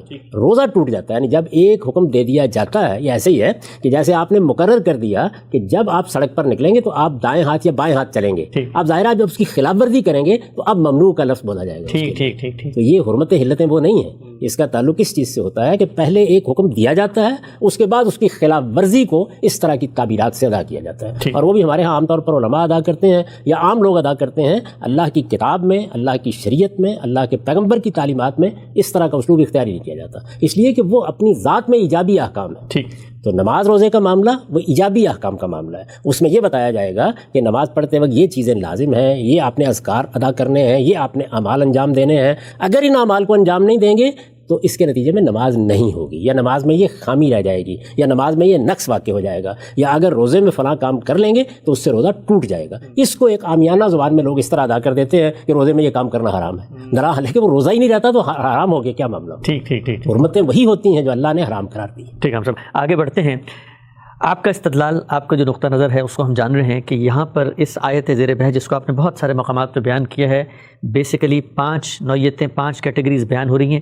یہ نوعیتیں ہیں کیا؟ ان کی تفصیلات کیا ہیں؟ ان کے اطلاقات میں آپ نے جو کچھ لکھا ہے کن کو شامل کرتے ہیں؟ اور اس کے بعد ہم انشاءاللہ اعتراضات کا سلسلہ پہ رکھیں گے. سب سے پہلے آپ کا مثبت نقطہ نظر آیات میں زیر بحث کیا ہے؟ میں یہاں یہ بھی عرض کر دوں کہ جو کچھ میں نے کہا ہے وہی اللہ تعالیٰ کہہ رہے ہیں. دلچسپ بات یہ ہے کہ آپ سادہ ترجمہ کیجئے، کل انما حرم ربی، اے پیغمبر کہہ دو میرے رب نے تو صرف یہ چیزیں حرام کی ہیں. یہی بات میں نے بیان کی. تو سوال یہ ہے کہ اعتراض قرآن پر کیا جا رہا ہے، اسی اسلوب پر کیا جا رہا ہے؟ اگر آپ اس میں کوئی کج پیچ پیدا کر رہے ہیں تو اللہ کی کتاب میں کر رہے ہیں. تو اللہ کی کتاب کو سمجھنا چاہیے کہ وہ کسی بات کو کیسے بیان کرتی ہے. کیوں یہ اسلوب اختیار کیا گیا ہے؟ اس لیے اختیار کیا گیا ہے تاکہ لوگوں کے سامنے دین اپنی اساسات میں بالکل واضح ہو جائے. یعنی دین کیا ہے، اس میں سب سے بڑا باب جو عام آدمی کے لیے مسئلے کا باعث بنتا ہے وہ حرمت حلت کا باب ہوتا ہے. اس کو قرآن مجید نے فیصلہ کن جگہ تک پہنچا دیا ہے اور آپ کے ہاتھ میں گویا ایک معیار دے دیا ہے. اب جو چیز آپ کے سامنے آئے، وہ فقہ سے آئے، وہ حدیث سے آئے، وہ کہیں سے آئے، آپ اسی معیار پر پرکھ کر دیکھ لیں گے کہ کیا وہ حرام ہے. ظاہر ہے کہ اگر وہ خور و نوش سے متعلق ہے تو طیبات و خبائث کا معیار بتا دیا، اور اگر وہ تطہیر اخلاق سے متعلق ہے تو یہ معیار بتا دیا. تو جب مثبت احکام بیان کیے جائیں گے وہاں حرمت حلت کی بحث ہی نہیں ہوتی. وہاں بحث کیا ہوگی؟ کیا یہ چیز واجب ہے، کیا یہ چیز فرض ہے، کیا یہ چیز مستحب ہے. اس کو الٹ کر کبھی حرمت حلتیں نہیں پیدا کی جاتی. اس میں دین کا علم کیا ہے، قرآن اسے کیسے بیان کرتا ہے، اسی اسلوب کو ملحوظ رکھنا چاہیے. تو آپ دیکھیے کہ ان میں سے ایک ایک چیز جو ہے وہ کس طریقے سے قرآن مجید نے بیان کی ہے. پہلی بات کیا کہی؟ کہہ دو میرے پروردگار نے تو صرف فواحش کو حرام کیا ہے. اس پر میں نے نیچے نوٹ لکھا ہے. ظاہر ہی میری تفسیر ہے، میں اس میں جب کسی چیز کو بیان کرتا ہوں تو ہر شخص کو اعتراض سے پہلے اسے دیکھ لینا چاہیے. میں نے لکھا ہے یعنی بدکاری علانیہ کی جائے یا چھپ کر ہر حال میں حرام ہے. ٹھیک. کہہ دو میرے پروردگار نے تو صرف فواحش کو حرام کیا ہے، خواہ وہ کھلے ہوں یا چھپے. یہ جو تعبیر ہے یہ کیوں اختیار کی گئی ہے؟ فواحش میں یا بدکاری میں 2 صورتیں قرآن مجید جگہ جگہ بیان کرتا ہے. ایک یہ کہ مسافت اختیار کر لی جائے. مسافت کا مطلب کیا ہے؟ جیسے کہبہ گری، یعنی علانیہ کچھ عورتیں کچھ مرد لوگوں کو دعوت دیں کہ آئیے ہم برائی کا ارتکاب کرتے ہیں. یعنی جنس سے متعلق جو برائیاں دنیا میں معروف ہیں اگر ان کو اس طرح سے کھلے عام کیا جائے تو یہ کیا ہوا؟ ما ظاہر منہا. ٹھیک. اور دوسری صورت کیا ہے؟ اسے قرآن مجید ایک بڑی خوبصورت تعبیر میں ادا کرتا ہے، جگہ جگہ بیان کرتا ہے اس کو، متخذی اخدان، متخذات اخدان، یاری آشنائی. یعنی یہاں پر چھپایا جاتا ہے، یہاں پر ایک مرد و عورت کے درمیان یا ایک مرد اور مرد کے درمیان کوئی ناجائز تعلق ہوتا ہے. تو یہ اتخاذ اخدان، یاری آشنائی کرنا، یہ ہے جس کو یہاں پر بیان کیا ہے چھپے. تو میں نے وضاحت کی ہے یعنی بدکاری علانیہ کی جائے یا چھپ کر ہر حال میں حرام ہے. ٹھیک. اس کے لیے جمع کا لفظ اس لیے استعمال فرمایا ہے، یعنی یہ فاحشہ نہیں کہا جو واحد ہے، فواحش کہا ہے. اس کے لیے جمع کا لفظ اس لیے استعمال فرمایا ہے کہ یہ زنا، لواطت، وطیِ بہائم اور اس نوعیت کے تمام جرائم کو شامل ہو جائے. یعنی جنس سے متعلق جتنی چیزیں کبھی سمجھی جاتی ہیں ان کو عربی زبان میں فاحشہ سے تعبیر کیا جاتا ہے. اچھا. یہ ایک جامع تعبیر ہے جو عربی زبان میں پہلے سے معلوم ہے، معروف ہے.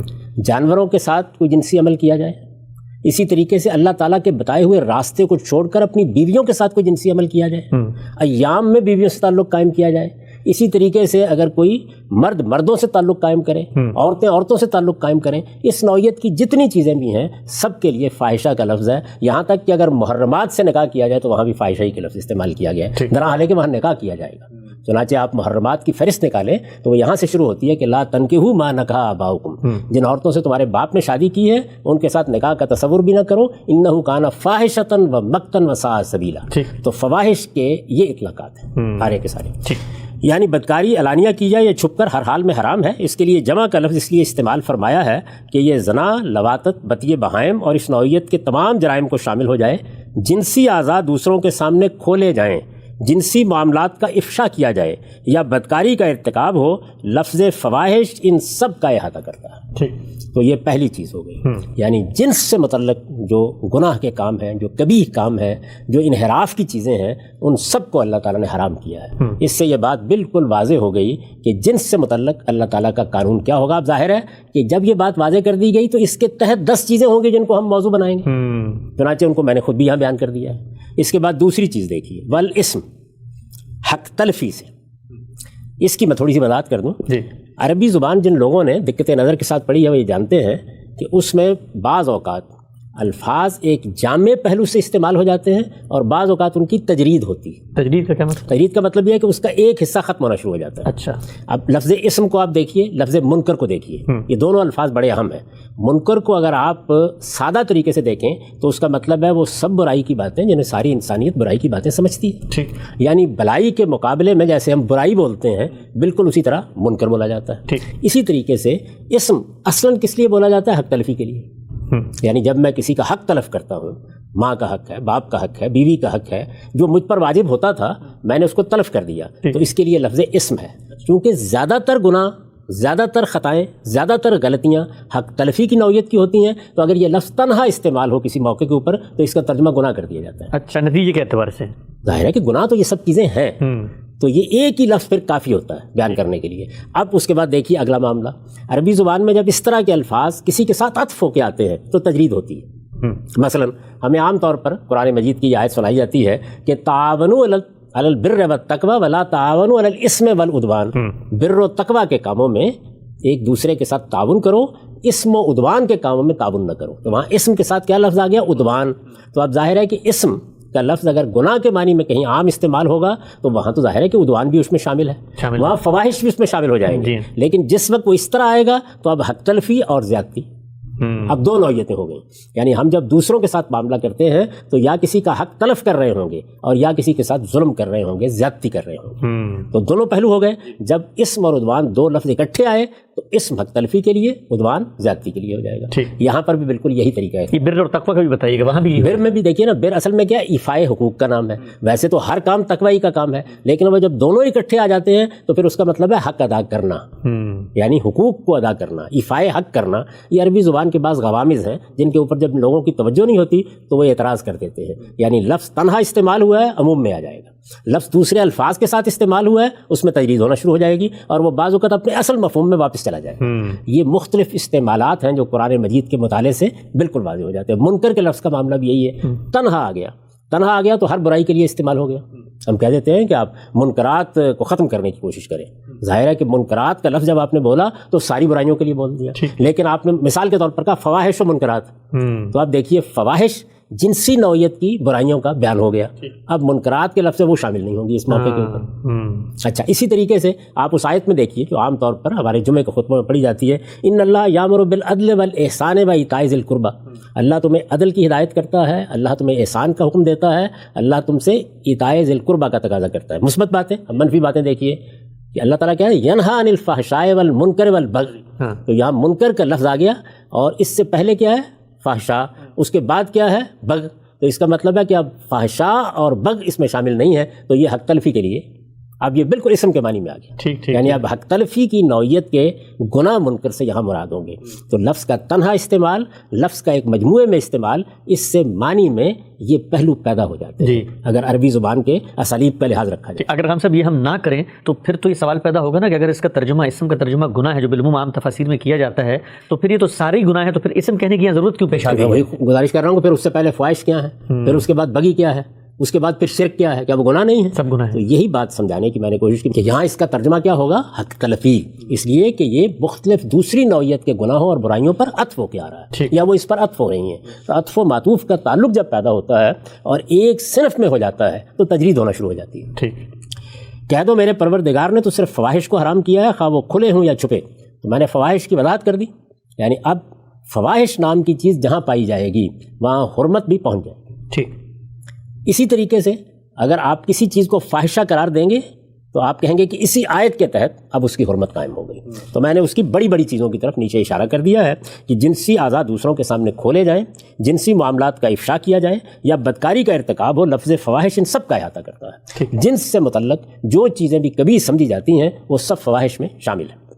آگے بڑھیے. اور حق تلفی. اب حق تلفی کے بارے میں کسی وضاحت کی ضرورت نہیں. حق تلفی کی 10 صورتیں ہو سکتی ہیں. آپ ماں باپ کا حق تلف کرتے ہیں، آپ معاشرے کا حق تلف کرتے ہیں، آپ ریاست کا حق تلف کرتے ہیں.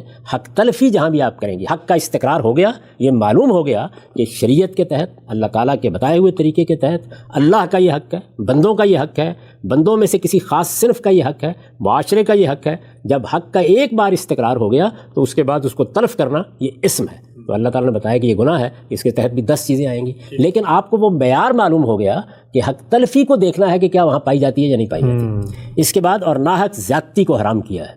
اس کے تحت میں نے لکھا ہے زیادتی کے ساتھ ناحق کا اضافہ اس کے گھنونے پن کو ظاہر کرنے کے لیے ہے. اس کے معنی یہ نہیں ہے کہ کوئی زیادتی برحق بھی ہوتی ہے. ہر زیادتی بجائے خود ناحق ہے. چنانچہ انبیاء علیہم السلام کے قتل کے جرم کے ساتھ بھی یہ لفظ اسی طرح استعمال ہوا ہے. یعنی یہ ناحق کا جو لفظ آ جاتا ہے قرآن مجید میں، قتل کے ساتھ بھی آتا ہے اور جگہوں پر بھی آتا ہے، وہ اصل میں اس کے گھنونوں پن کو، اس کی شناعت کو ظاہر کرنے کے لیے آتا ہے. اس کا یہ مطلب ہرگز نہیں ہوتا کہ کوئی قتل ایسا بھی ہے کہ جو بالکل جائز ہے یا جس میں حق کے مطابق بھی ہے.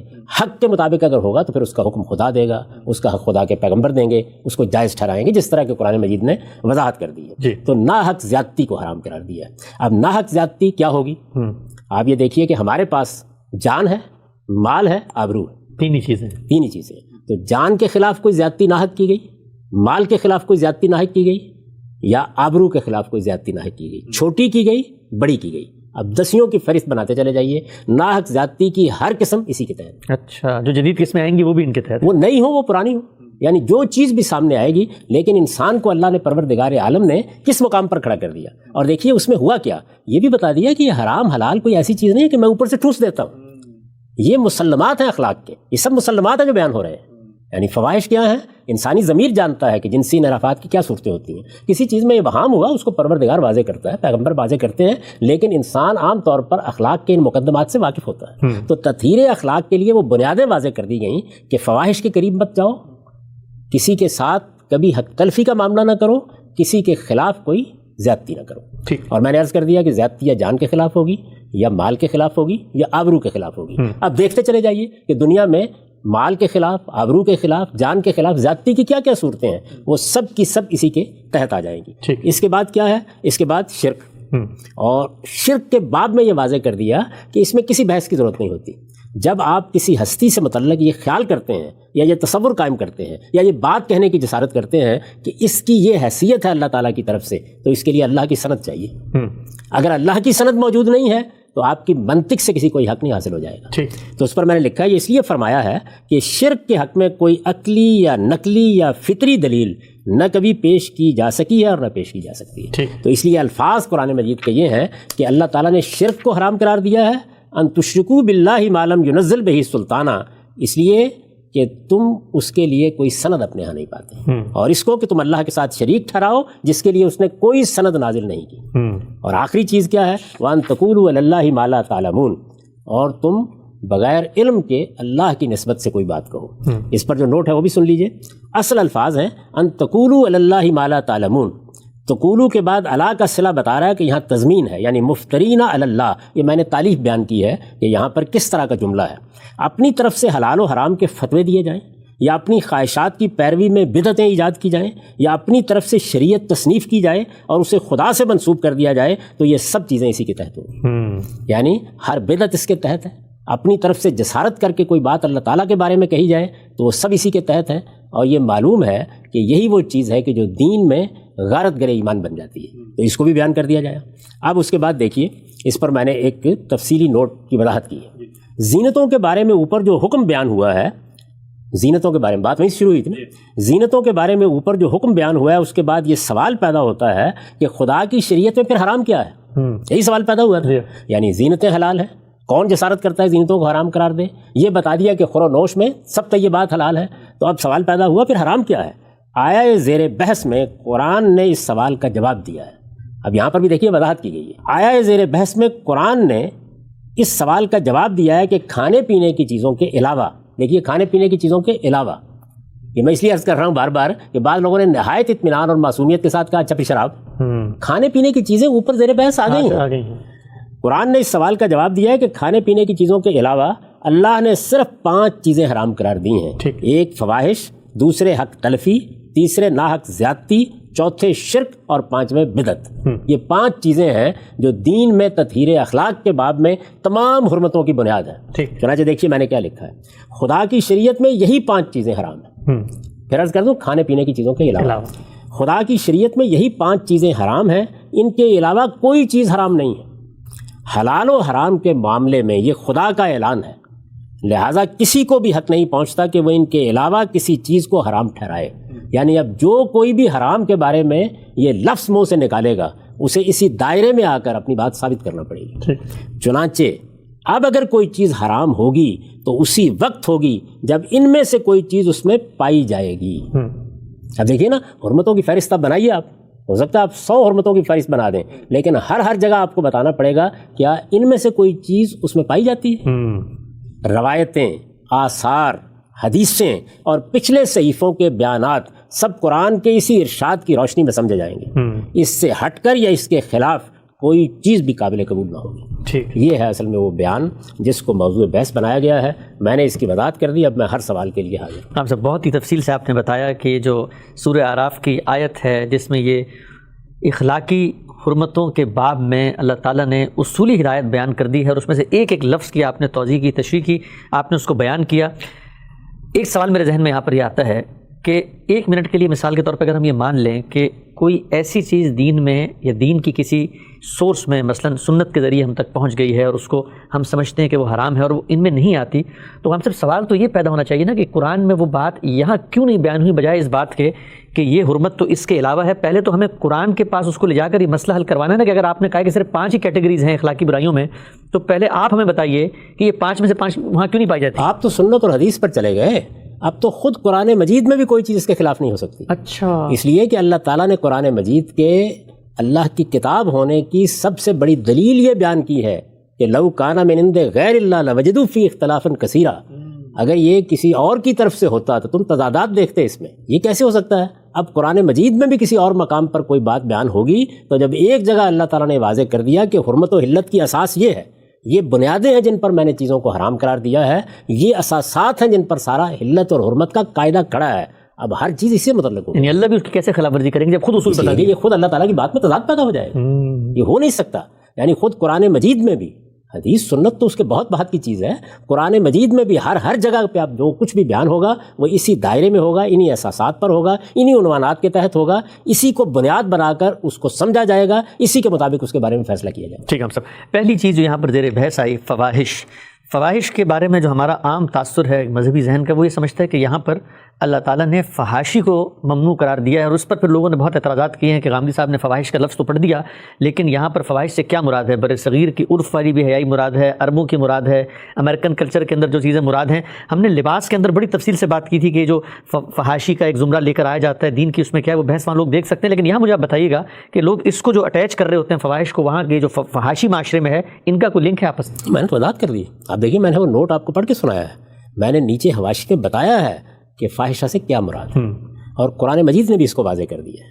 یعنی جس وقت کوئی انسان تلذذ کے لیے، لوگوں کو ترغیب دینے کے لیے جنسی اعضاء کی نمائش کرتا ہے، جنسی اعضاء کو دوسروں کے سامنے کھولتا ہے، یا کسی بدکاری کا ارتکاب کرتا ہے جس کے بارے میں انسان ہمیشہ سے جانتا رہا ہے، زنا کا ارتکاب کرتا ہے، جانوروں کے ساتھ کوئی تعلقات قائم کرتا ہے، اسی طرح مرد مردوں سے تعلقات قائم کرتے ہیں، عورتیں عورتوں سے تعلقات قائم کرتی ہیں، جنسی انحراف کے لیے لفظ فاحشہ استعمال ہوتا ہے. یعنی جنس سے متعلق جو جرائم ہے، ٹھیک، لوگ عام طور پر لباس کے بارے میں آداب میں اس کو زیر بحث لے آتے ہیں. لباس کم بھی ہو سکتا ہے، لباس زیادہ بھی ہو سکتا ہے، لباس شائستہ بھی ہو سکتا ہے، لباس غیر شائستہ بھی ہو سکتا ہے، مہذب بھی ہو سکتا ہے، غیر مہذب بھی ہو سکتا ہے. اس پر ہم بہت تفصیل کے ساتھ گفتگو کر چکے ہیں پردے کے آداب بیان کرتے ہوئے. وہ لباس کی بحث ہے. وہاں قرآن مجید حفظ فروج سے اس کی ابتدا کرتا ہے کہ کس طریقے سے آدمی کو اپنے لباس کے بارے میں احتیاط برتنی چاہیے. تو لباس کے آداب اور چیز ہیں، ان کو اسی طرح پیش کرنا چاہیے. کسی چیز پر فاحشہ کا اطلاق اس وقت ہوگا جب اس میں جنسی انحراف کی کسی بھی نوعیت کی ترغیب دی جائے گی، یا اس کے ارتکاب پر ابھارا جائے گا، یا اس کا ارتکاب کیا جائے گا. ٹھیک ہے صاحب، یہ بتائیے گا کہ اسی پہلے ہم کیٹیگرائزیشن پہ جو کچھ سوالات ہیں وہ رکھ کے پھر اس کے بعد اطلاق میں جائیں گے. ایک ایک چیز میں آپ کے سامنے رکھوں گا. 30 چیزوں کی فہرست ہے جو کہا گیا ہے کہ ان 5 چیزوں میں کہیں بیان نہیں ہوئی، اور پھر غامدی صاحب ان کے بارے میں کیا کہتے ہیں. یہ بتائیے گا، آپ نے وضاحت کی کہ اسم کو حق تلفی کے معنی میں آپ نے لیا. آگے شرک زیر بحث. سننے والوں کے ذہن میں آ رہا ہوگا کہ یہاں پر اگر اخلاقیات کے حوالے سے بیان کیا گیا ہے، اخلاقی تطہیر کے اصول، تو شرک تو خالصتاً ایک دینی معاملہ ہے. انبیاء آتے ہیں بتاتے ہیں اللہ کا کوئی شریک نہیں. یہ یہاں پر اخلاقیات میں شرک کہاں سے آ گیا؟ دیکھیے، خود شرک بھی حق تلفی ہے، پروردگار عالم کی حق تلفی ہے، اس کو الگ کر کے بیان کیا ہے. اسی طرح بدعت کو، یعنی بدعت کیا ہے؟ اللہ پر افطرا، اللہ پر جھوٹ باندھنا، یہ زیادتی ہے. اگر پہلی 3 باتوں پر بات ختم ہو جاتی تو یہ چیزیں اس میں شامل تھیں. یہ اصل میں عطف الخاص علی العام ہے، یعنی عموم میں باتیں بیان کر کے کسی چیز کو واضح کرنے کے لیے اس پر عطف کر دیا جاتا ہے. ٹھیک. چنانچہ دیکھیے وہی آیت جو میں نے آپ کے سامنے پڑھی، جس میں جمعے کے خطبے میں خاص طور پر تعلیم دی جاتی ہے، وہ کیا ہے؟ ان اللہ یامر بالعدل والاحسان وایتاء ذی القربی. اس میں دیکھیے 3 ہی چیزیں بیان کی ہیں منفی طور پر، یعنی حرمتیں وہاں 3 ہی ہیں. جی. ینہا عن الفحشاء والمنکر والبغی. جی. وہی پہلی باتیں تینوں بیان کرتی ہیں، باقی سب اس کے اوپر آ جائیں گی. تو یہاں شرک کو خاص طور پر نمایاں کر دیا ہے، اس لیے کہ یہ بڑا گناہ ہے، یہ اللہ پروردگار عالم کی حق تلفی ہے. اور اسی طریقے سے بدعت اللہ پروردگار عالم پر جھوٹ باندھنا ہے. تو ان کو نمایاں کیا ہے، ورنہ ان میں سے ایک چیز بغی ہے، دوسری چیز اس میں. اور یہ اصل میں اخلاقی برائی ہے، اس میں کوئی شبہ ہی نہیں، اس لیے کہ میرے پروردگار کے حقوق تلف ہو گئے ہیں، اس کے خلاف کوئی اقدام ہو گیا. میں نے جھوٹ بول دیا اس کے نام. جس کو آپ اخلاق کہتے ہیں وہ ہے کیا؟ میرے روابط اور تعلقات میں یا میں کسی کا حق تلف کر رہا ہوتا ہوں، یا میں کسی کی جان مال آبرو کے خلاف زیادتی کر رہا ہوتا ہوں. ٹھیک. تو اگر میں اللہ پروردگار عالم کا حق تلف کروں گا تو یہ اخلاقی برائی ہوگی. مجھ سے کسی شخص نے یہ پوچھا تھا ایک مرتبہ کہ غامدی صاحب آپ اخلاق کی بہت بات کرتے ہیں، بہت اچھی لگتی ہے، سمجھ میں بھی آتی ہے، لیکن یہ بتائیے، دانشور قسم کی کوئی شخصیت تھی، نام لینا موضوع نہیں، یہ بتائیے کہ یہ عبادات کہاں سے آ گئیں؟ تو میں نے کہا بھائی، یہ ماں کے ساتھ جا کے تھوڑی دیر کے لیے بیٹھنا، اس کی بات سننا، اس کے ساتھ محبت سے ملنا، اس کا ماتھا چومنا، یہ کہاں سے آ گیا؟ ماں کے تعلق سے پیدا ہوا ہے نا یہ سب کچھ. تو میرے رب کے ساتھ سب سے بڑا تعلق ہے میرا، یہ اس کا حق ہے جو میں ادا کرتا ہوں. اخلاق کی تو ابتدا ہی اللہ کے ساتھ تعلق سے ہوتی ہے. بندہ اگر اللہ کا شکر گزار نہیں ہے تو اس کا مطلب یہ ہے کہ اس نے اخلاق کا نام ہی نہیں سنا. اخلاق ایفائے حقوق کا نام ہے، اس میں سب سے بڑا حق اس پروردگار کا ہے جس نے مجھے وجود بخشا ہے. ہم سب یہاں پر اصولی بات کہ قرآن مجید نے یہ جو اخلاقی تطہیر کے حوالے سے یہاں پر 5 اصول بیان کر دیے ہیں، قاعدے بیان کر دیے ہیں، جن کے تحت اب کوئی چیز حرام ہوگی. اس کی آپ نے بڑی تفصیل سے وضاحت کی. ایک لمبی فہرست ہے میرے سامنے، کوئی 30 کے قریب چیزیں ہیں جو بالعموم ہم یہ سمجھتے ہیں کہ شریعت نے حرام قرار دی ہیں. وہ 30 چیزیں ان آیات کے اندر کہاں پائی جاتی ہیں، ان کے ان سے کیا ریلیشن ہے؟ میں چاہوں گا کہ ایک ایک چیز آپ کے سامنے رکھوں اور آپ سے جاننے کی کوشش کریں کہ اگر وہ حرمتیں ہیں اور آپ ان کو حرام مانتے ہیں تو پھر یہ بتائیے کہ یہ ان آیات میں کہاں زیر بحث ہیں. لیکن ہمارا وقت یہاں پہ پورا ہوتا ہے. انشاءاللہ آئندہ نشست میں آپ کے سامنے فہرست رکھیں گے. اب تک آپ کے وقت کا بہت شکریہ. بہت شکریہ. بسم اللہ الرحمن الرحیم. السلام علیکم. مکتب غامدی کی ایک اور نشست میں خوش آمدید. 23 اعتراضات پر گفتگو کی سیریز جاری ہے. اس سلسلے میں آج ہم پہنچ چکے ہیں 42ویں قسط پر، اور حلال و حرام کا موضوع زیر بحث ہے. حلال و حرام کے موضوع پر غامدی صاحب کے افکار پر پیش کی جانے والی تنقیدات کے سلسلے کی آج یہ 30ویں نشست ہے. غامدی صاحب بہت شکریہ آپ کے وقت کا. آپ سے ہم گفتگو کر رہے تھے غامدی صاحب کہ حلال و حرام کے حوالے سے جو علماء کرام بالعموم آپ کے نقطہ نظر پہ تنقیدات کرتے ہیں، اعتراضات کرتے ہیں، ان کی حقیقت کیا ہے. ہم اس مرحلے پہ پہنچ چکے تھے کہ آپ نے یہ بیان فرما دیا ہے کہ آپ کے نزدیک وہ کیا فریم ورک ہے جس کے تحت اخلاقی معاملات میں چیزیں حرام ہوتی ہیں، حلال ہوتی ہیں قرآن مجید کی روشنی میں. اب میں چاہتا ہوں کہ براہ راست ہم اس فہرست پر آ جائیں اور ایک ایک چیز کے بارے میں آپ سے جانوں کہ اس سورہ اعراف کی آیت 33 کے اندر جو اصول بیان ہوئے ہیں حلال اخلاقیات کے باب میں، علت و حرمت کے، ان کا ان چیزوں سے کیا ریلیشن ہے، اور آپ کیا اس فہرست میں جو چیزیں بیان ہوئی ہیں ان کو حرام سمجھتے ہیں. پہلی چیز، بنیادی چیز وہ یہ ہے کہ اللہ تعالیٰ نے سورہ بقرہ میں فرمایا ہے کہ احل اللہ البیع وحرم الربا. ربا کو حرام قرار دے دیا گیا ہے. ربا کے حرام ہے، اور اگر ہے تو سود کی حرمت سورہ اعراف کی آیت 33 میں کہاں بیان ہوئی ہے؟ سب سے پہلے تو یہ چیز سمجھ لیجئے کہ یہ فہرست 30 چیزوں کی ہو یا 50 چیزوں کی، میں نے یہ اصولی بات واضح کر دی ہے، اور میں پھر اس کو دہرانا چاہتا ہوں کہ اللہ کی کتاب میں، اللہ کے پیغمبر کی تعلیمات میں کبھی کوئی تضاد نہیں ہو سکتا. ٹھیک. جب یہ بات واضح کر دی گئی کہ کھانے پینے کی چیزوں کے علاوہ اللہ تعالیٰ نے یہی 5 چیزیں ہیں جو حرام کی ہیں. تو اب ہونا کیا چاہیے؟ ہونا کیا یہ چاہیے کہ جب آپ کے سامنے کوئی آیت آئے، کوئی حدیث آئے، کوئی حکم آپ دیکھیں تو آپ اس میں تفحص کریں، اس کو جاننے کی صحیح کریں، اس کے اندر اتر کر دیکھیں کہ اس میں کیا بات کہی گئی ہے. ٹھیک. سود کو لے لیجیے آپ تھوڑی دیر کے لیے. خود قرآن مجید نے جب سورہ بقرہ میں سود کی حرمت واضح کی تو یہ کہا کہ لا تظلمون ولا تظلمون، نہ تم ظلم کرو گے نہ تم پر ظلم ہونا چاہیے. ٹھیک. ایک لفظ میں یہ بتا دیا کہ سود کی حرمت کا باعث کیا ہے. میں اس پر بہت تفصیلی گفتگو کر کے یہ عرض کر چکا ہوں کہ ہمارے دین نے ہمیں جو اخلاقی اصول سکھائے ہیں ان کے تحت میرے مال میں لوگوں کا حق قائم کر دیا گیا ہے. میں جو کچھ کماتا ہوں، اللہ جو میرے اوپر عنایت کرتا ہے، میرے پاس میری ذاتی کاروباری حال اور مستقبل کی ضرورتوں سے زیادہ جو کچھ ہے وہ سب اللہ کی امانت ہے. اور اگر میرے پاس کوئی سائل آ جاتا ہے، کوئی محروم آ جاتا ہے تو مجھے اس کی مدد کرنی چاہیے. ٹھیک. میں اگر اس کی مدد کرنے کا حوصلہ نہیں رکھتا، یعنی اس کو دے دینے کا حوصلہ نہیں رکھتا اور قرض کے طور پر کوئی رقم اسے دیتا ہوں تو اس پر میں کسی منفعت کا تقاضا نہیں کروں گا. کیونکہ اسلامی اخلاقیات میں قرض کیا ہے؟ وہ تبرع ہے، وہ نیکی ہے، وہ خیر ہے. جب میں اس سے یہ مطالبہ کرتا ہوں تو میں اصل میں اس کا مال ظلم کر کے لینا چاہتا ہوں. اچھا. اب ذرا ان آیتوں پہ جائیے، یعنی سورہ اعراف کی وہ آیتیں، اور خاص طور پر وہ آیت کی جس میں حرمتوں کی فہرست بیان کی گئی ہے. تو اس میں کیا ہوا ہے؟ اس میں سب سے پہلے فواحش بیان کیے گئے ہیں، اس کے بعد اسم یعنی حق تلفی کو بیان کیا گیا ہے، اس کے بعد کیا ہے؟ والبغی بغیر الحق. اور میں نے آپ سے عرض کیا تھا کہ بغی کا مطلب یہ ہوتا ہے کہ انسان اپنے باطن میں ایک برتری محسوس کرتا ہے، وہ دوسروں کے خلاف اپنی تفوق کی جبلت کو سامنے رکھ کے تحقیر کا رویہ اختیار کرتا ہے، پھر کسی کی جان کے خلاف کوئی زیادتی کرتا ہے، کسی کے مال کے خلاف، کسی کی آبرو کے خلاف. تو سود لوگوں کے مال کے خلاف وہ زیادتی ہے جس کو اللہ تعالیٰ نے ظلم قرار دے کر یہ بتایا ہے کہ اس کا ارتکاب تم نہیں کرو گے. تو اس میں کون سی چیز تھی کہ جس کو سمجھنے میں دقت ہو سکتی ہے؟ یعنی جب خود اللہ تعالیٰ نے وہ رشتہ واضح کر دیا. میں نے آپ کو مثال کے طور پر یہ سمجھایا تھا کہ قرآن مجید نے ہمارے سامنے اخلاقی اصول رکھتے وقت پہلے وہ بنیادیں واضح کی ہیں اور اسی اصول پر یہ کہا ہے کہ تعاونوا علی البر والتقوی ولا تعاونوا علی الاثم والعدوان. تو اصل میں اگر آپ غور کر دیکھیں تو یہ ساری بات یہاں اسم اور عدوان 2 الفاظ میں سمیٹتی ہے. حق تلفی کا کبھی ارتکاب نہیں کرو، نہ حق تلفی کے کاموں میں لوگوں سے تعاون کرو، اور نہ کبھی عدوان، نہ کبھی زیادتی، نہ کسی کے خلاف کسی اقدام کا کبھی تصور کرو، نہ اس میں کبھی کسی کے ساتھ معاونت کرو. تو اس کا مطلب یہ ہوا کہ مال کے خلاف اگر آپ کوئی غلط اقدام کریں گے تو یہ ناحق زیادتی ہوگی، اور اس ناحق زیادتی کو اللہ تعالیٰ نے اصول میں سورہ اعراف میں بیان کر دیا، اطلاق کے طور پر بتایا کہ سود یہی ناحق زیادتی ہے. اچھا. اس سے تمہیں اجتناب کرنا چاہیے. اس طرح کی 10 صورتیں اور ہوں گی جو میں بیان کر دوں گا. تو ہم سب اس کا مطلب یہ ہے کہ سود تو ظاہری بات ہے آپ کے نزدیک حرام ہے، آپ نے اس کو بہت تفصیل سے بیان بھی کیا اور ریلیشن بھی واضح کیا. میں ایک ضمنی چیز پوچھنا چاہتا ہوں کہ سود کے علاوہ کل کوئی نئی ٹرانزیکشن کی صورتیں آئیں گی، وہ سب ہم اسی آیت کے تحت رکھتے چلے جائیں گے اور ان کے اوپر اسی کا اطلاق کرتے چلے جائیں گے؟ 10 ابھی موجود ہے. آپ ملاوٹ کرتے ہیں، غبن کرتے ہیں، کسی کو دھوکہ دے کے اس کا مال چھیننے کی کوشش کرتے ہیں، چوری کرتے ہیں. یہ سب کیا ہے؟ یہ اصل میں دوسرے کے مال کے خلاف عدوان ہے، دوسرے کے مال کے خلاف ناحق زیادتی ہے. یہ بغی بغیر الحق ہے.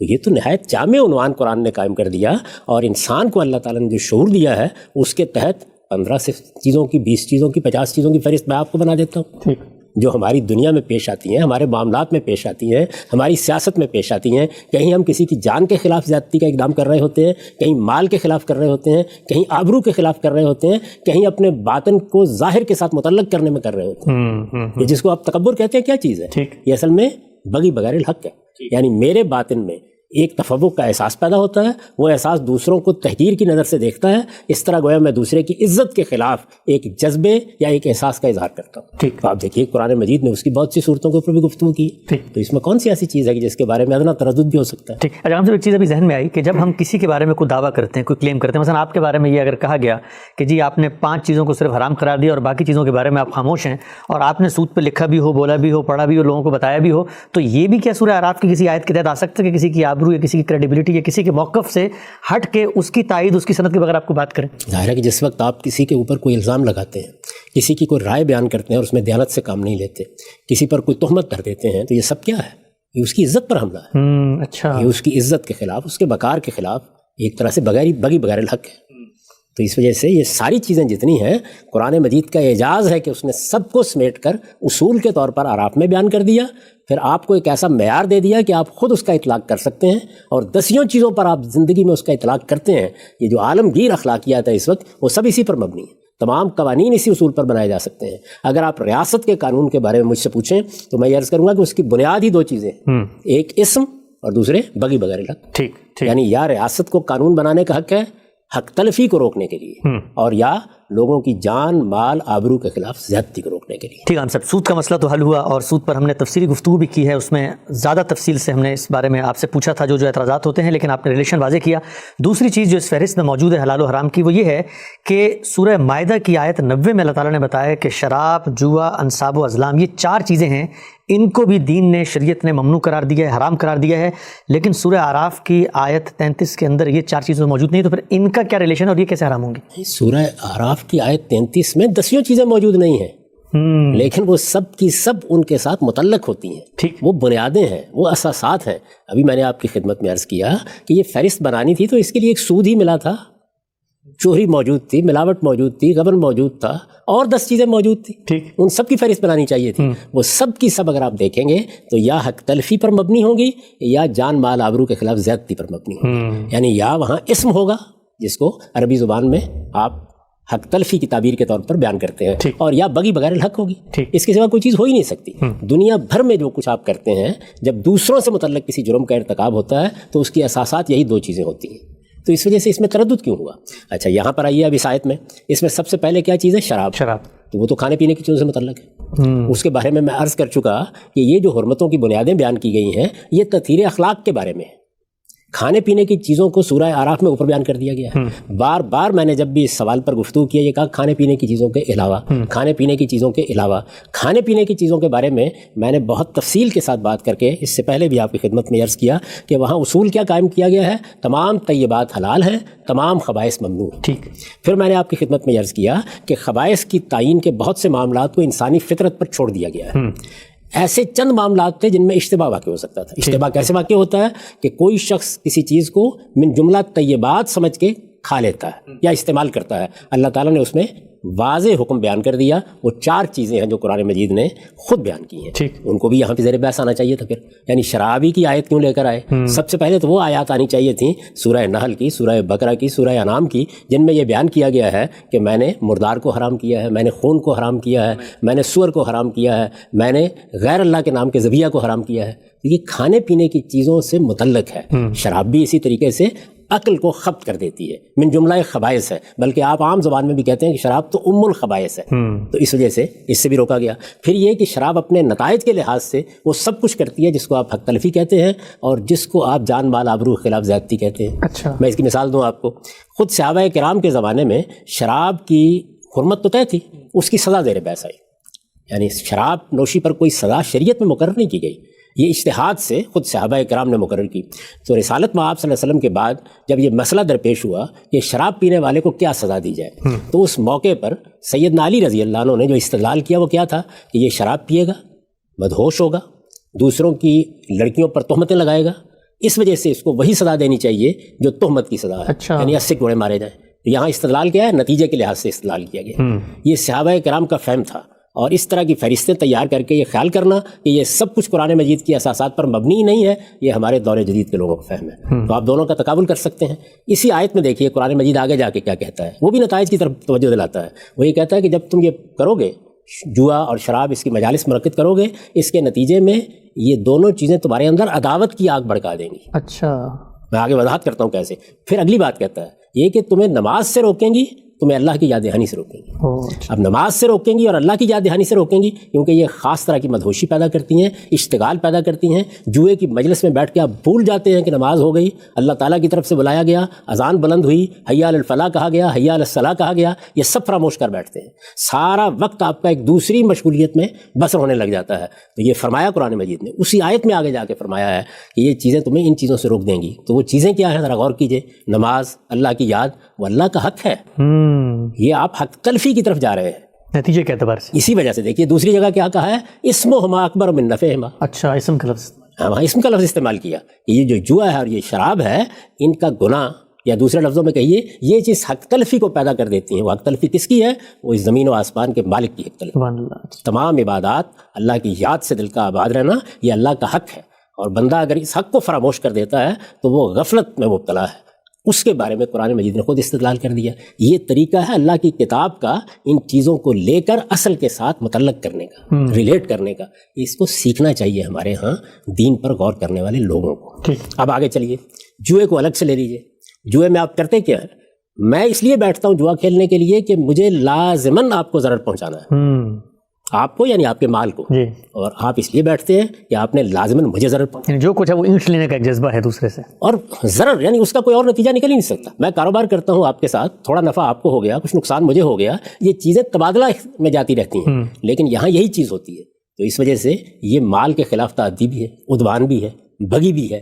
یعنی اس میں تو 10 چیزیں ہیں جو ان سے متعلق کر کے دکھائی جا سکتی ہیں. تو اس کو بھی اللہ تعالیٰ نے ممنوع قرار دے دیا. اس کے بعد انصاب، ازلام وغیرہ ہے. ازلام میں تو خیر بہت بحث ہے، وہ جوئے کے تینوں ہی کو کہا جاتا ہے. اگر وہی آپ اس کی تعویل قبول کر لیں گے تو ظاہر ہے کہ اس پر میں گفتگو کر چکا. لیکن انصاب کیا ہے؟ یعنی آپ نے جا کر استھانوں پر بھینٹ چڑھا دی. اچھا، آپ نے جا کر وہاں پر نظریں پیش کر دیں، تو یہ تو سرتسر شرک ہے. اور قرآن مجید نے ان 5 چیزوں میں شرک کو نمایاں کر کے بیان کیا ہے، اس لیے کہ وہ اللہ کا سب سے بڑا حق ہے. اللہ کا سب سے بڑا حق اس کی توحید پر ایمان ہے. تو اس کو الگ کر کے بیان کیا. میں نے یاد ہوگا بحث کرتے ہوئے یہ کہا تھا کہ یہ عطف الخاص علی العام ہے. یعنی اگرچہ اللہ کی حق تلفی کے ذیل میں اس کو خود سمجھا جا سکتا تھا، چنانچہ جو سورہ نحل کی آیت ہے اس میں اس کو الگ سے بیان نہیں کیا، لیکن یہاں الگ سے بیان کر کے بتایا ہے. اس میں کسی کو تردد کیوں پیش آئے گا؟ اللہ تعالیٰ نے یہ بتایا ہے کہ پرستش بھی اسی کی ہونی چاہیے، حمایت اور حمیت کے لیے بھی اسی کی طرف انسان کو بڑھنا چاہیے. تحلیل و تحریم کا اختلاف سارا کا سارا اختیار بھی اس ذات والا صفات کو ہے، اور سب سے بڑھ کر یہ کہ نظر بھی اسی کے حضور میں پیش کرنی چاہیے. اس کے لیے اگر آپ دیکھنا چاہیں تو میزان میں وہ ساری بحث پڑھ لیں جو میں نے مراسم عبودیت پر کی ہے، یا میرا جو مضمون ہے جو دوسرے مقدمے کے طور میری کتاب میزان میں ہے، دین حق، اس میں دیکھیں یعنی عبادت کے مراسم کیا ہیں. اگر کوئی غیر اللہ کے لیے قربانی کرتا ہے، اگر کوئی غیر اللہ کے لیے اعتکاف کرتا ہے، اگر کوئی غیر اللہ کے سامنے سجدہ کرتا ہے، تو یہ سب شرک کے مظاہر ہیں. تو اسی طرح سے یہ انصاب ازلام بھی شرک کے مظاہر تھے، اس وجہ سے اللہ تعالیٰ نے اس کو حرام قرار دی. ٹھیک، ہم سے بتائیے کہ ابھی آپ نے ذکر کیا تھا یہاں پہ کہ یہ شراب اور جوئے کے بارے میں اللہ تعالیٰ نے ایک بڑی ہی بہت ہی منفرد باتیں فرمائی کہ اس کے اندر پڑھنے سے جو رجس من عمل شیطان ہے، گندا شیطانی کھیل، اس سے عداوت جو ہے، آپ نے کہا اس کی میں وضاحت کرتا ہوں، یہ کہ عداوت کیسے پیدا ہو جاتی ہے کہا قرآن میں؟ ظاہر ہے کہ جب میں درپے ہو جاؤں گا، آپ کا مال مجھے ہر حال میں لینا ہے. اسی طریقے سے جب میں شراب پیوں گا تو اس کے نتیجے میں وہی بات جو میں نے سیدنا علی کے حوالے سے آپ کو سنائی، پھر میں انٹ سنٹ باتیں بھی کروں گا، تہمتیں بھی لگاؤں گا. اب یہ کہ آپ نے اپنے آپ پہ کنٹرول کیا ہوا ہے کسی حد تک، تو اس کی بنیاد پر چیزیں جائز نہیں ہو جایا کرتی. جن چیزوں کا نتیجہ برا نکلنے کا امکان ہوتا ہے ان کو سدن للذریعہ ابتدا سے روک دیا جاتا ہے. تو اللہ تعالیٰ نے اسی بنیاد پر ان کو روکا ہے. لیکن یہ اساسات تو سب وہاں بیان ہو گئی. ٹھیک ٹھیک ٹھیک. یعنی کھانے پینے کی چیزوں میں کسی خبیث چیز کے قریب نہ جائیے، تمام خبائث ممنوع ہے. شراب بھی من جملہ خبائث. جوا دوسرے کے مال کو ضرر پہنچانے کا عمل ہے اور ناجائز ہے. یہ بالکل یہ ناحق زیادتی ہے، یہ بغی بغیر الحق ہے، اس کا ہرگز ارتکاب نہیں ہونا چاہیے. نتیجے کے لحاظ سے یہ اللہ تعالیٰ کے حقوق کو تلف کرنے کا باعث بنتا ہے، اس لیے اسم بھی ہے. تو اس میں کون سی بحث کی جا سکتی ہے؟ ٹھیک ہے ہم صاحب، سود، اس کے بعد شراب، جوا، انصاب و ازلام، یہ 5 چیزیں زیر بحث ہیں. آپ نے بڑی وضاحت سے تفصیل سے بتایا کہ سورہ اعراف کی آیت کے ساتھ ان کا کیا ریلیشن ہے، جو چیزیں وہاں متعلق ہوتی ہیں. اگلا جو اعتراض ہے اس فہرست میں وہ یہ ہے کہ 14 کے قریب رشتے ہیں سورہ نساء کے اندر، اللہ تعالیٰ نے بالکل صراحتاً الفاظ میں بیان کر دیے کہ وہ حرام ہے، وہاں نکاح نہیں ہو سکتا. یہ وہ حکم ہے جو سورہ اعراف کی ان 5 اصولی ہدایات سے الگ انڈیپینڈنٹ انفرادی حکم دیا گیا ہے. آپ نے جب یہ فرمایا کہ 5 چیزیں حرام ہیں تو 14 رشتے کہاں گئے وہاں؟ اس کے لیے تو میرے پاس بھی آنے کی ضرورت نہیں تھی.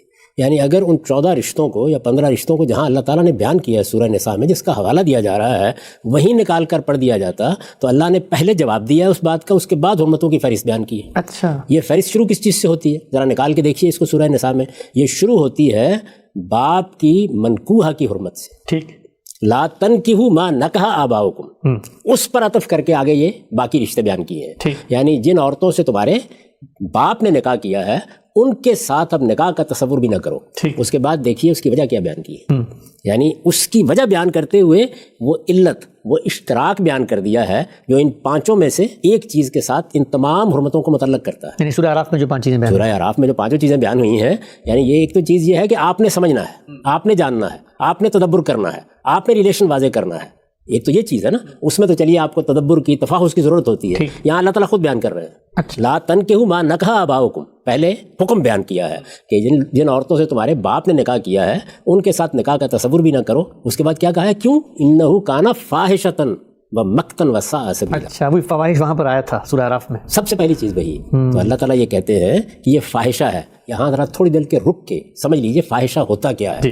یعنی اگرچہ میں نے اس کی ایک اجمالی وضاحت آپ کے سامنے کر دی تھی، انسان اس دنیا کے اندر جو کچھ بھی کرتا ہے اس میں یہ بات میں نے ابتدا میں واضح کی کہ بنیادی چیز جو اللہ تعالیٰ کو مطلوب ہے وہ کیا ہے؟ تزکیہ، پاکیزگی. یہ پاکیزگی جو ہے یہ ہر چیز میں ملحوظ رہنی ہے. ٹھیک. اسی طرح یہ جنسی معاملات میں بھی ملحوظ رہنی چاہیے. جنسی معاملات میں جب ذہنی یا جسمانی غلاظت داخل ہوتی ہے یا ذہنی یا جسمانی نجاست داخل ہوتی ہے تو یہی چیز اصل میں کیا ہے؟ فاحشہ. یہ اس عمل کو فاحشہ بنا دیتی ہے. عربی زبان میں قرآن مجید کی تعبیر میں اس کو اسی طرح استعمال کیا گیا. خود اس کے استعمالات موجود ہیں. اب یہاں دیکھیے کیا ہے. ایک عورت ہے، ایسی عورت ہے جیسی سب عورتیں ہوتی ہیں. یعنی میری ماں میں یا میرے باپ کی منقوہ میں یا میری بہن میں عورت ہونے میں کیا فرق ہے؟ کوئی. اچھا، مقاربت یا مباشرت اگر کی جا رہی ہے تو اسی راستے سے کی جا رہی ہے جو اللہ تعالیٰ نے مقرر کیا ہے، جس کو کہا ہے کہ حیث امرکم اللہ، وہیں سے کی جا رہی ہے. اور تو کچھ نہیں ہوا، لیکن اس کے اندر ذہنی نجاست. اچھا، یعنی اس جنسی عمل میں جب یہ محرمات کے ساتھ ہوگا تو ذہنی نجاست ہے. ذہنی نجاست کو بھی عربی زبان میں فاحشہ سے تعبیر کیا جاتا ہے کہ وہ جنس سے متعلق ہے. اچھا، یعنی جنس سے متعلق ذہنی نجاست ہوگی یا جسمانی نجاست ہوگی یا دونوں طرح کی نجاستیں اکٹھی ہو جائیں گی. تو یہاں ذہنی نجاست ہوئی. اور مثالیں لیجیے، اس کی بہت سی مثالیں موجود ہیں. ایک مرد کے ساتھ تعلق پیدا کرتا ہے. اب ظاہر بات ہے کہ اس کے اندر ذہنی نجاست بھی موجود ہے اور جس جگہ سے یہ مباشرت کی جاتی ہے اس میں جسمانی نجاست بھی موجود ہے، اس لیے وہ بھی فاحشہ ہے. ایک عورت کے ساتھ جنسی تعلق پیدا کرتی ہے جس کو مساحقت کہتے ہیں. یہ کیا چیز ہے؟ اس کے اندر بھی ذہنی نجاست ہے. ایسے ہی بیوی ہے، آپ کی بیوی ہے، یعنی جس کو آپ بیاہ کے لے آئے ہیں، جس کے ساتھ ہر طرح کے تعلق کی اللہ تعالیٰ نے اجازت دی ہے، جس کے بارے میں یہ فرمایا ہے کہ یہ تمہاری کھیتیاں ہیں، اپنی کھیتیوں میں جہاں سے چاہو جاؤ. لیکن جہاں سے چاہو پر یہ قید لگی ہوئی ہے کہ اس میں کوئی ذہنی یا جسمانی نجاست کا طریقہ اختیار نہیں کرو گے. تو وہ کیا طریقے ہیں؟ یعنی خود اپنی ہی بیوی سے دوبر میں مجامت کرنا، اسی کے ساتھ منہ میں مجامت کرنا ممنوع ہوگا نا. یہ سب بھی کیا ہے؟ یہ فاحشہ ہے. ایام میں اس کے ساتھ ایام میں مباشرت کرنا، یہ کیا ہے؟ یہ بھی اسی طریقے سے فاحشہ ہے. یعنی جس طرح سے دوبر میں غلاظت ہے، بالکل اسی طرح ایام میں بھی خون کی غلاظت پیدا ہو جاتی ہے. تو یہ تمام چیزیں جتنی ہیں یہ فواحش کے تحت ہیں. فواحش میں بدکاری ہے، فواحش میں اغلام ہے، فواحش میں اسی طرح کی اور بہت سی چیزیں جیسے وطیہ بہائم ہے، یہ ہم بیان کر چکے. اور فواحش میں جنسی تسکین حاصل کرنے کے وہ سب طریقے شامل ہیں جن میں یا تو ذہنی نجاست ہوتی ہے اور یا ان کے اندر جسمانی نجاست ہوتی ہے. دوسروں سے جنسی تسکین حاصل کرنا، جہاں تک آپ کی اپنی ذات کا تعلق ہے، آپ کے جنسی جذبات، ان کا اظہار یا تلذذ جب تک آپ کی ذات تک محدود ہے، اس پر دین کو کوئی اعتراض نہیں. ٹھیک ہے صاحب، بہت ہی آپ نے خوبصورتی سے بتایا کہ یہ جو 14 رشتوں کے بارے میں کہا گیا ہے کہ یہ حلال و حرام کی فہرست میں کہاں ہیں، تو نہ صرف یہ کہ خود ان رشتوں کو جہاں بیان کیا گیا ہے سورہ نساء میں، وہاں بیان کر دیا گیا ہے کہ یہ فاحشہ ہیں، اور سورہ اعراف کی جو آیت ہے، آیت 33، اس میں یہ لفظ موجود ہے. آگے بڑھتے ہیں. یعنی ان رشتوں کے ساتھ مباشرت کا تعلق پیدا کرنا، جنسی تعلق پیدا کرنا، یہ فاحشہ ہے. اور اسی کی جمع ہے فواحش، اور اس کے کھلے اور چھپے کو سب سے پہلے سورہ اعراف کی اس آیت میں موضوع بنایا گیا ہے. ٹھیک ہے صاحب، یہ بتائیے گا، آگے بڑھتے ہیں. ہم نے سود پہ بات کی، شراب، جوا، انصاب و ازلام، یہ 14 رشتے. اس کے بعد یہ کہا گیا ہے کہ قرآن مجید کے اندر ہی اللہ تعالیٰ نے ہدایت کی کہ آپ نے جو کفار کی کافر بیویاں ہیں ان سے اب نکاح باقی نہیں رہیں گے، ولا تمسکوا بعصم الکوافر. تو یہاں پر یہ جو چیز ہے یہ سورہ اعراف میں کہاں بیان ہوئی ہے؟ وہاں پر تو ایک الگ انڈیپینڈنٹ حکم دیا جا رہا ہے کہ آپ کفار کی عورتوں سے شادی نہیں کریں گے. میرے بھائی، یہ مسئلہ قرآن مجید میں بڑی وضاحت سے زیر بحث ہے. دیکھیے، بات یہ ہے کہ شرک کو جب آپ چھوڑیں گے تو شرک کو چھوڑنے کے کچھ منطقی تقاضے ہیں. سورہ اعراف کی زیر بحث آیت میں شرک کی حرمت بیان ہو گئی، جی، الگ سے بیان ہو گئی، الگ سے بیان ہو گئی. یعنی اگرچہ وہ اللہ تعالیٰ کی حق تلفی ہے، اللہ تعالیٰ پر افطرا ہے، اس کو الگ سے بیان کرنے کی ضرورت نہیں تھی. وہ اوپر کی 3 چیزوں سے بھی استنباط کیا جا سکتا تھا، لیکن الگ سے بیان ہو گیا. اچھا، جب الگ سے بیان ہو گیا تو اب اس کے کچھ منطقی نتائج نکلیں گے نا. جی، میں اس کی ایک مثال دے دیتا ہوں. آپ نے ایک کھانے پینے کی چیز کو حرام کیا، آپ اسی چیز کو بیچنے کے لیے بیٹھ گئے، تو اس کا منطقی نتیجہ یہ ہے کہ اصل میں آپ نے حرمت کو قبول نہیں کیا. تو اسی طریقے سے جیسے اس سے ایک آدمی کو روکا جائے گا کہ جو چیز تم اپنے لیے ناجائز سمجھتے ہو اس کو تم بیچ کر اس سے نفع بھی نہ کمایا کرو. ٹھیک، بالکل اسی طریقے سے جب آپ شادی کرتے ہیں تو شادی کی بنیاد کیا ہے؟ مودت اور محبت. یعنی ایک دوسرے کے لیے عزت کے جذبات ہو، ایک دوسرے کے ساتھ غیر معمولی تعلق کے خاطر ہو. یہ رشتہ تو اس کے بغیر قائم ہی نہیں ہو سکتا. ٹھیک، اب اس میں اگر فرض کر لیجئے کہ کوئی شرک کو اپنا دین بنائے ہوئے، تو اس کا مطلب کیا ہے؟ اس کا مطلب یہ ہے کہ آپ توحید اور شرک میں مناقض پیدا کر رہے ہیں. شرک تو حرام ہے. ہاں، حرام ہے. جب یہ حرام ہے تو اس کا منطقی نتیجہ یہ ہے کہ مودت اور محبت کے ابدی تعلق میں یا ہمیشہ کے تعلق میں یا زندگی بھر کے تعلق میں اس کو داخل نہیں ہونا چاہیے. ٹھیک، تو یہ بالکل اس کا منطقی نتیجہ ہے، یہ تو لوازم کی چیز ہے.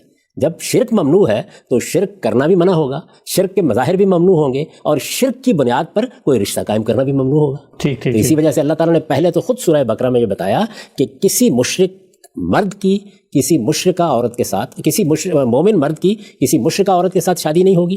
اسی طریقے سے یہ بیان فرمایا کہ کسی مومنہ خاتون کی کسی مشرک مرد کے ساتھ شادی نہیں ہوگی. ٹھیک. دونوں کو الگ الگ بیان کر دیا. یہ لوگ جو زیر بحث ہے سورہ ممتحنہ ایک اس آیت میں، یہ کون ہیں؟ یہ وہ لوگ ہیں کہ جن کا دین شرک تھا، جن کے ساتھ ساری بحث اسی بنیاد پر ہوئی، جنہوں نے شرک پر اصرار کیا. شرک پر اصرار کے بعد پیغمبر کا انکار کر دیا، پیغمبر صلی اللہ علیہ وسلم کی طرف سے حجت پوری کر دی گئی. یعنی اگر کوئی فرض کی یہ شرک میں مبتلا ہے تو آپ بحث کریں گے نا، گفتگو کریں گے، دعوت دیں گے اس کو. سارے مراحل سے آپ گزر گئے، یہاں تک کہ یہ خدا کے دشمن بن کر سامنے آ گئے. اس وقت یہ اعلان کیا گیا کہ اب سب تعلقات ختم ہو گئے ان کے ساتھ. تو یہ شرک اور توحید کی بنیاد پر ایک عملی اطلاق ہے جس کا قرآن مجید نے یہاں ذکر کیا ہے. یہ تو ہم بھی کریں گے. میں آپ سے ایک اور بات عرض کرتا ہوں، یہ 5 چیزیں بیان کی گئی ہیں. اصلاً تو ان 5 ہی چیزوں کو اگر آپ کہیں دیکھتے ہیں تو وہاں مناقض کا رشتہ نہیں ہونا چاہیے. اچھا. قاتل سے شادی کریں گے؟ نہیں. جس شخص کے بارے میں یہ معلوم ہو کہ یہ تو ملاوٹ کرتا ہے اور لوگوں کے مال لوٹتا ہے اور یہ چوری کرتا ہے اور یہ بدترین قسم کے دوسرے جرائم کرتا ہے، کریں گے؟ یہ جتنی چیزیں بیان ہوئی ہیں ایک ایک کو لے لیجیے نا. یا یہ معلوم ہو کہ یہ شخص تو ماں کی حق تلفی کرتا ہے، باپ کی حق تلفی کرتا ہے، معاشرے کی حق تلفی کرتا ہے، کریں گے رشتہ اس سے؟ اچھا، اب آگے بڑھیے. اسی طریقے سے پہلی چیز کیا؟ فواحش. تو اگر کوئی آدمی زنا کا ارتکاب کر دیتا ہے آخری درجے میں، تو آپ دیکھیے قرآن مجید نے کیا کہا؟ حرم ذالک علی المؤمنین. جہاں جہاں نکاح کا ذکر کیا وہاں یہ فرمایا کہ نکاح صرف ان لوگوں میں ہو سکتا ہے کہ مرد بھی عفیف ہو، عورت بھی عفیفہ ہو. ہر جگہ کیا شرط لگائی؟ محسنین غیر مصافحین ولا متخذی اخدان. ہر جگہ کے اوپر یہ بات بیان، اور وہ بھی اسی فہرست میں ہے، وہ چیز بھی اسی فہرست میں ہے. لیکن اب اللہ تعالیٰ نے یہ 2 چیزیں الگ سے کیوں بیان کی، باقی کیوں نہیں بیان کی؟ باقی کے معاملے میں انسان اپنی ذات میں حساس ہوتے ہیں. کسی عورت کو بتا کے دیکھیے کہ ایک قاتل ہے، شادی کرو گی؟ کسی مرد کو بتا کے دیکھیے ایک زانیہ خاتون ہے، شادی کرو گے؟ تو وہاں صورتحال واضح ہو جاتی ہے. جہاں ابہام کا اندیشہ تھا وہاں واضح کر دیا. لیکن اس میں ایک اور تعلیم دی. وہ تعلیم یہ دی، اور دیکھیے وہ بدکاری میں بھی دی، وہ شرک میں بھی دی، کہ اس دونوں کے لیے یہ ضروری ہے کہ آخری درجے میں جرم کا ارتکاب ہو رہا ہو اور حجت پوری ہو جائے. تو یہ خواتین تھیں جن کا یہاں ذکر ہو رہا ہے، یا یہ مرد تھے جن کا یہاں ذکر ہو رہا ہے، کہ جن پر رسالت مآب صلی اللہ علیہ وسلم کی قوم میں ہونے کی وجہ سے آپ کی طرف سے حجت پوری ہو گئی. یعنی شرک کا شرک ہونا واضح کر دیا گیا. یہ اس کے باوجود اصرار کرتے رہے، یہاں تک کہ حدیبیہ کے موقع کے اوپر گویا ہر چیز بالکل متعین ہو گئی. اب کوئی راستہ کسی کے پاس نہیں رہا، یا یہ ایمان لائیں گے اور شرک سے توبہ کریں گے. آپ جانتے ہیں کہ سورہ توبہ میں کیا کہا گیا؟ فَإِن تَابُوا، یہ شرک کو چھوڑیں گے اس کے بعد ان کے ساتھ کوئی تعلق پیدا ہو سکتا ہے. تو شرک ایک ایسی چیز ہے کہ جو اللہ کے خلاف بغاوت ہے، اس کا ذکر کیا ہے یہاں. یہ اس کا لازمی نتیجہ ہے کہ کوئی مسلمان شرک کرنے والی کسی خاتون سے اور کوئی مسلمان خاتون شرک کرنے والے کسی مرد سے شادی کا تصور نہیں کرے گی. ٹھیک ہے، ہم سب فہرست کو آگے بڑھاتے ہیں. اب کچھ چیزیں میں آپ کے سامنے پیش کر رہا ہوں، اگرچہ مجھے پیش کرتے ہوئے پورا اندازہ ہے خود ہی کہ ان کا تعلق سورہ اعراف کی آیت کی بالکل واضح نصوص سے کوئی عام آدمی بھی سنے گا تو آ جائے گا. لیکن میں رکھ دیتا ہوں آپ کے سامنے. ناپ تول میں کمی، عیب تلاش کرنا، یتیم کا مال کھانا اور قتل ناحق سورہ اعراف میں بیان نہیں ہوا. کہا گیا غامدی صاحب نے ان کی حرمتوں پہ تو کوئی بات ہی نہیں. میرا تو خیال یہ ہے کہ جو لوگ یہ بیان کر رہے ہیں انہیں کو آپ بلا لیتے ہیں اور ان سے پوچھتے کہ یہ کیا بات کہہ رہے ہیں. یعنی اب ناپ تول میں کمی، اس پہ مجھے استدلال کرنے کی ضرورت ہے. میں عرض کر چکا کہ یہ کسی کے مال کے خلاف ناحق زیادتی ہے. ٹھیک. آپ ناپ تول میں کمی کرتے ہیں تو اصل میں مال چوری کر رہے ہوتے ہیں. دوسرے کو کوئی چیز دینی تھی نا، آپ نے تول کر دینی تھی، ماپ کر دینی تھی. آپ کم دے رہے ہیں تو آپ چوری کا ارتکاب کر رہے ہیں. یہ مال کے خلاف زیادتی ہے. تو انہی پر سب باقی چیزوں کو قیاس کر لیجیے. غیبت کرنا، عیب تلاش کرنا، قتل ناحق، یتیم کا مال کھانا، یہ جتنی چیزیں اس کے اندر. غیبت میں تو کوئی پوچھنے کی بھی ضرورت نہیں ہے. غیبت اصل میں دوسرے کی آبرو پر حملہ ہے، دوسرے کی عزت پر حملہ ہے. تو آبرو پر، عزت پر حملہ جب آپ کرتے ہیں تو یہ عزت اور آبرو کے خلاف بغی بغیر الحق ہے. اس وجہ سے اس کی 10 صورتیں اور بھی ہوں گی جن کو ممنوع قرار دیا جائے گا. قتل ناحق جان کے خلاف زیادتی ہے. یعنی قتل ناحق پر بھی مجھے کوئی بات کرنی چاہیے. یہ آدمی کو آپ نے مار دیا، جان کے خلاف اقدام اللہ نے ممنوع قرار دیا تھا، وہ بغی بغیر الحق تھی. یہاں تک کہ آپ نے جان ہی لے لی کسی آدمی. تو اس کے بعد کیا چیز باقی رہ جاتی ہے؟ ٹھیک ہے، ہم سب یہ وہ چیزیں ہیں جو قرآن مجید میں بیان ہیں. کچھ حدیث کی طرف بھی آتے ہیں، وہاں پر کہا جاتا ہے کہ الگ سے انڈیپینڈنٹ حرمتیں بیان ہوئی ہیں جو سورہ اعراف کی آیت 33 میں زیر بحث نہیں ہے، اور ان کو کیسے نظر انداز کر دیا. حدیث میرے سامنے، رسول اللہ صلی اللہ علیہ وسلم فرمایا کہ کچلی والے درندے، چنگال والے پرندے، سونا اور ریشم حرام ہے میری امت پر. بھائی یہ جو درندوں اور پرندوں کا ذکر ہو رہا ہے یہ تو کھانے پینے کی چیزوں سے متعلق ہے. طیبات اور خبائث، اس میں اصولی بات بیان کر دی گئی کہ تمام طیبات حلال ہیں، تمام خبائث ممنوع ہیں. ٹھیک. میں نے اس کی وہاں بھی وضاحت کر دی تھی کہ جب خبائث کی بحث پیدا ہوئی تو قرآن مجید نے ہماری کیا رہنمائی کی؟ وہ رہنمائی یہ کی کہ جتنے بھی چرندے ہیں وہ بالکل جائز ہیں، اس کے لیے لفظ استعمال کیا احلت لکم بہیمۃ الانعام، اور جو درندے ہیں وہ ممنوع ہے، وہ من جملہ خبائث ہیں. ٹھیک. تو اس وجہ سے یہ رسالت مآب صلی اللہ علیہ وسلم نے جو چیز جانی پہچانی تھی، جس سے لوگ واقف تھے، جن چیزوں کے خبائث ہونے کے بارے میں بحث نہیں ہو سکتی تھی، ان میں کسی موقع کے اوپر کوئی وہم پیدا ہوا تو آپ نے دور کر دیا. یہ تو صحیح اس فطرت کا بیان ہے جو خبائث کو خود پہچانتی ہے. اور پھر یہ کہ یہ سورہ اعراف کی اس آیت سے متعلق بھی نہیں ہے، اس لیے کہ وہاں تو اخلاقی حرمتیں بیان ہوئی ہیں، اس میں بار بار یہ کہا گیا ہے کہ کھانے پینے کی چیزوں کے علاوہ، تو یہ تو کھانے پینے کی چیزوں سے متعلق ہے. اس کے بعد اب اگلے آ جائیے، سونا اور ریشم. سونا اور ریشم. دیکھیے پہلے یہ اصولی بات سمجھ لیجئے کہ یہ سونا اور ریشم جو ہے یہ کیوں زیر بحث آ گیا روایتوں میں. یہ اس لیے زیر بحث آ گیا کہ یہ متکبرین کا لباس تھا. یعنی رسالت مآب صلی اللہ علیہ وسلم کے زمانے میں جو متکبرین تھے، اپنے آپ کو بڑا سمجھنے والے، دھونس جمانے والے، اپنی دولت کی نمائش کرنے والے، وہ لوگ ان چیزوں کا استعمال کرتے تھے. ہر دور میں چیزیں تبدیل ہوتی رہتی ہیں. جیسے کہ رسول اللہ صلی اللہ علیہ وسلم نے جب دیکھا کہ اوباش قسم کے متکبرین اپنی چادر کا نیچے لٹکائے ہوئے چلتے ہیں، ان کا تہمت گھسٹ رہا ہوتا ہے، ان کا شملہ جو ہے ان کی پگڑی کا وہ پاؤں تک پہنچ رہا ہوتا ہے، تو آپ نے فرمایا یہ اسبال ہے، اس کو بھی ممنوع قرار دیا. تو اسلام میں جو بغی بغیر الحق ہے یہ پیدا کب ہوتی ہے؟ یہ آپ کے باطن سے پیدا ہوتی ہے. اچھا. یعنی سب سے پہلے سرکشی کہاں وجود میں آتی ہے؟ دوسروں کے خلاف جو آپ کے اندر ایک تفوق کی جبلت ہے وہ آپ کو پہلے تکبر پر آمادہ کرتی ہے، دھونس جمانے کے جذبہ. رسالت مآب صلی اللہ علیہ وسلم کے سامنے جو بات ہوئی جس میں آپ سے پوچھا گیا کہ اللہ کے پیغمبر مجھے چیزیں اچھی لگتی ہیں، میرا دل چاہتا ہے میرا لباس اچھا ہو، میرا جوتا اچھا ہو، میری چیزیں اچھی ہوں، کیا یہ تکبر ہے؟ آپ نے یہ فرمایا کہ یہ تکبر نہیں ہے، اللہ جمیل و یحب الجمال، اللہ خود خوبصورت ہیں اور خوبصورتی کو پسند کرتے ہیں. فرمایا تکبر کیا ہے؟ آپ دیکھیے کیا خوبصورت وضاحت کی ہے. آپ نے کہا بطر الحق بغمت الناس، وہ یہ کہ تمہارے سامنے ایک حق آ جائے اور تم اس کے مقابل میں اکڑ جاؤ. یہ کیا ہے؟ یہ حق کے مقابل میں بغی ہے، یہ خدا کے مقابل میں بغی ہے.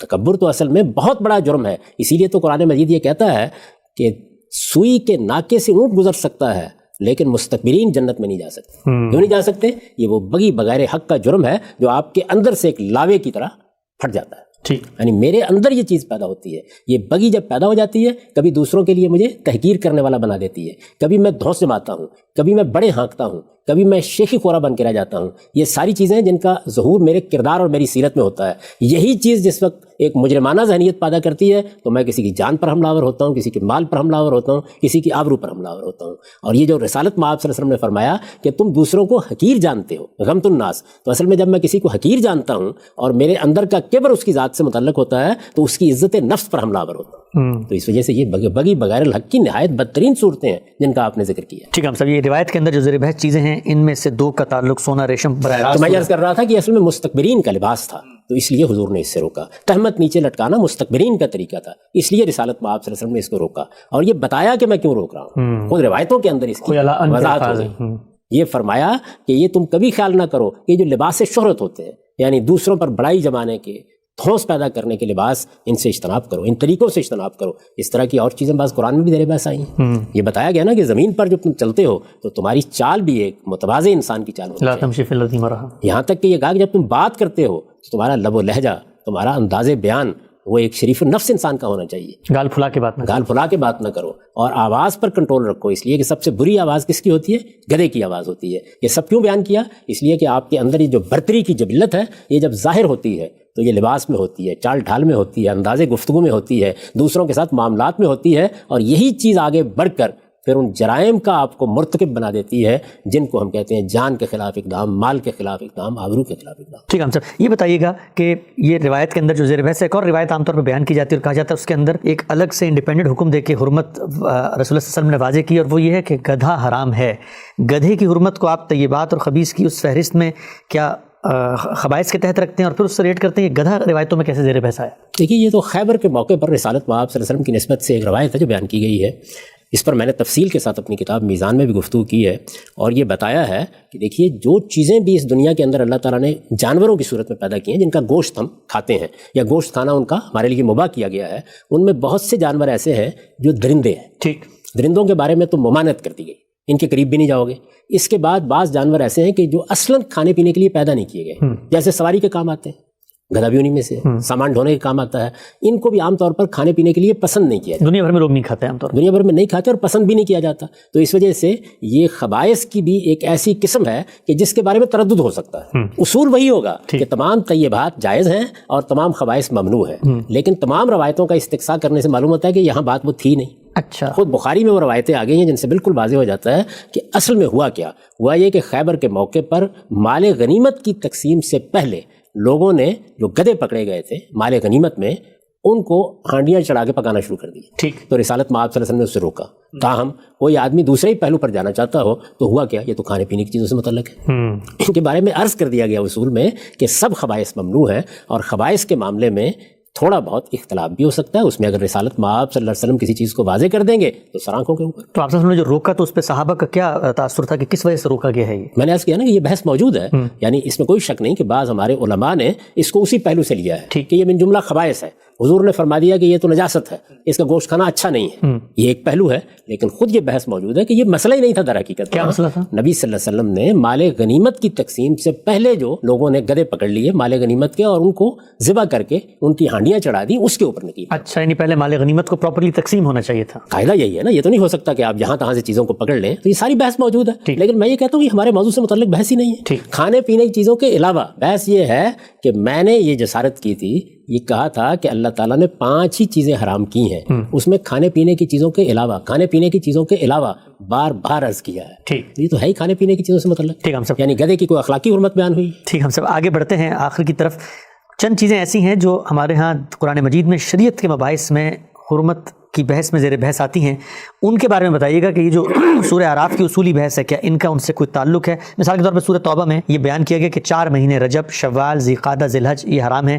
اسی طریقے سے عورتوں کے بارے میں بتا دیا کہ 2 طلاقیں دے دی ہیں، اب تیسری کا اگر اقدام کرتے ہیں تو اس کے بعد یہ جائز نہیں ہوں گی. تو یہاں پر جو ہم کہتے ہیں کہ عورت حرام ہو گئی یا یہ حرام مہینے، تو یہ حرمت کس نوعیت کی حرمت ہوتی ہے؟ حرام مہینوں میں لفظ حرام اس معنی میں نہیں آیا جس معنی میں ہم یہ استعمال کر رہے ہیں. وہ حرمت والے مہینے، مسجد حرام جیسے بولتے ہیں آپ، حرمت والی مسجد بیت اللہ کو کہتے ہیں نا، تو یہ حرمت والے مہینے. پہلے تو یہ سمجھ لیجئے کہ اس میں لفظ حرام دیکھ کر غالباً پیش کر دیا گیا ہے حرمت والے مہینے. یہ تو اصولی بات ہو گئی. اس کے بعد آگے دیکھیے، آگے یہ ہے کہ جس وقت آپ شریعت میں کوئی قانون بناتے ہیں ایجابی طور پر، اس سے بہت سے ممنوعات پیدا ہو جاتے ہیں. عام زندگی میں پہلے سمجھ کے دیکھیے اس بات کو. ایک چیز وہ ہے کہ چیزیں اپنی اصل میں ممنوع ہے، اپنی ذات میں ممنوع ہے. یہ چیزیں ہیں جن کو حرام چیزیں کہا جاتا ہے. یہ وہاں بیان ہو گئی. ان کے متعلقات پر ہم نے بہت بحث کر لی.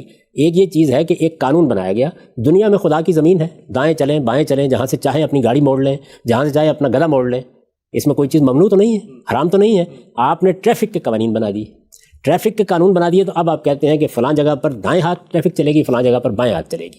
آپ نے کسی وقت مڑنا ہے تو اس کے لیے یہ اشارہ ہوگا، آپ نے اگر گاڑی چلانی ہے تو اس لین میں گاڑی چلائیں گے. یہ سب آپ نے کر دیے. اب جو اس کی خلاف ورزی کرے گا ممنوعات پیدا ہو جائیں گے. تو یہ اصل میں کسی قانون کے ایجابی مطالبات سے پیدا ہونے والے ممنوعات ہوتے ہیں.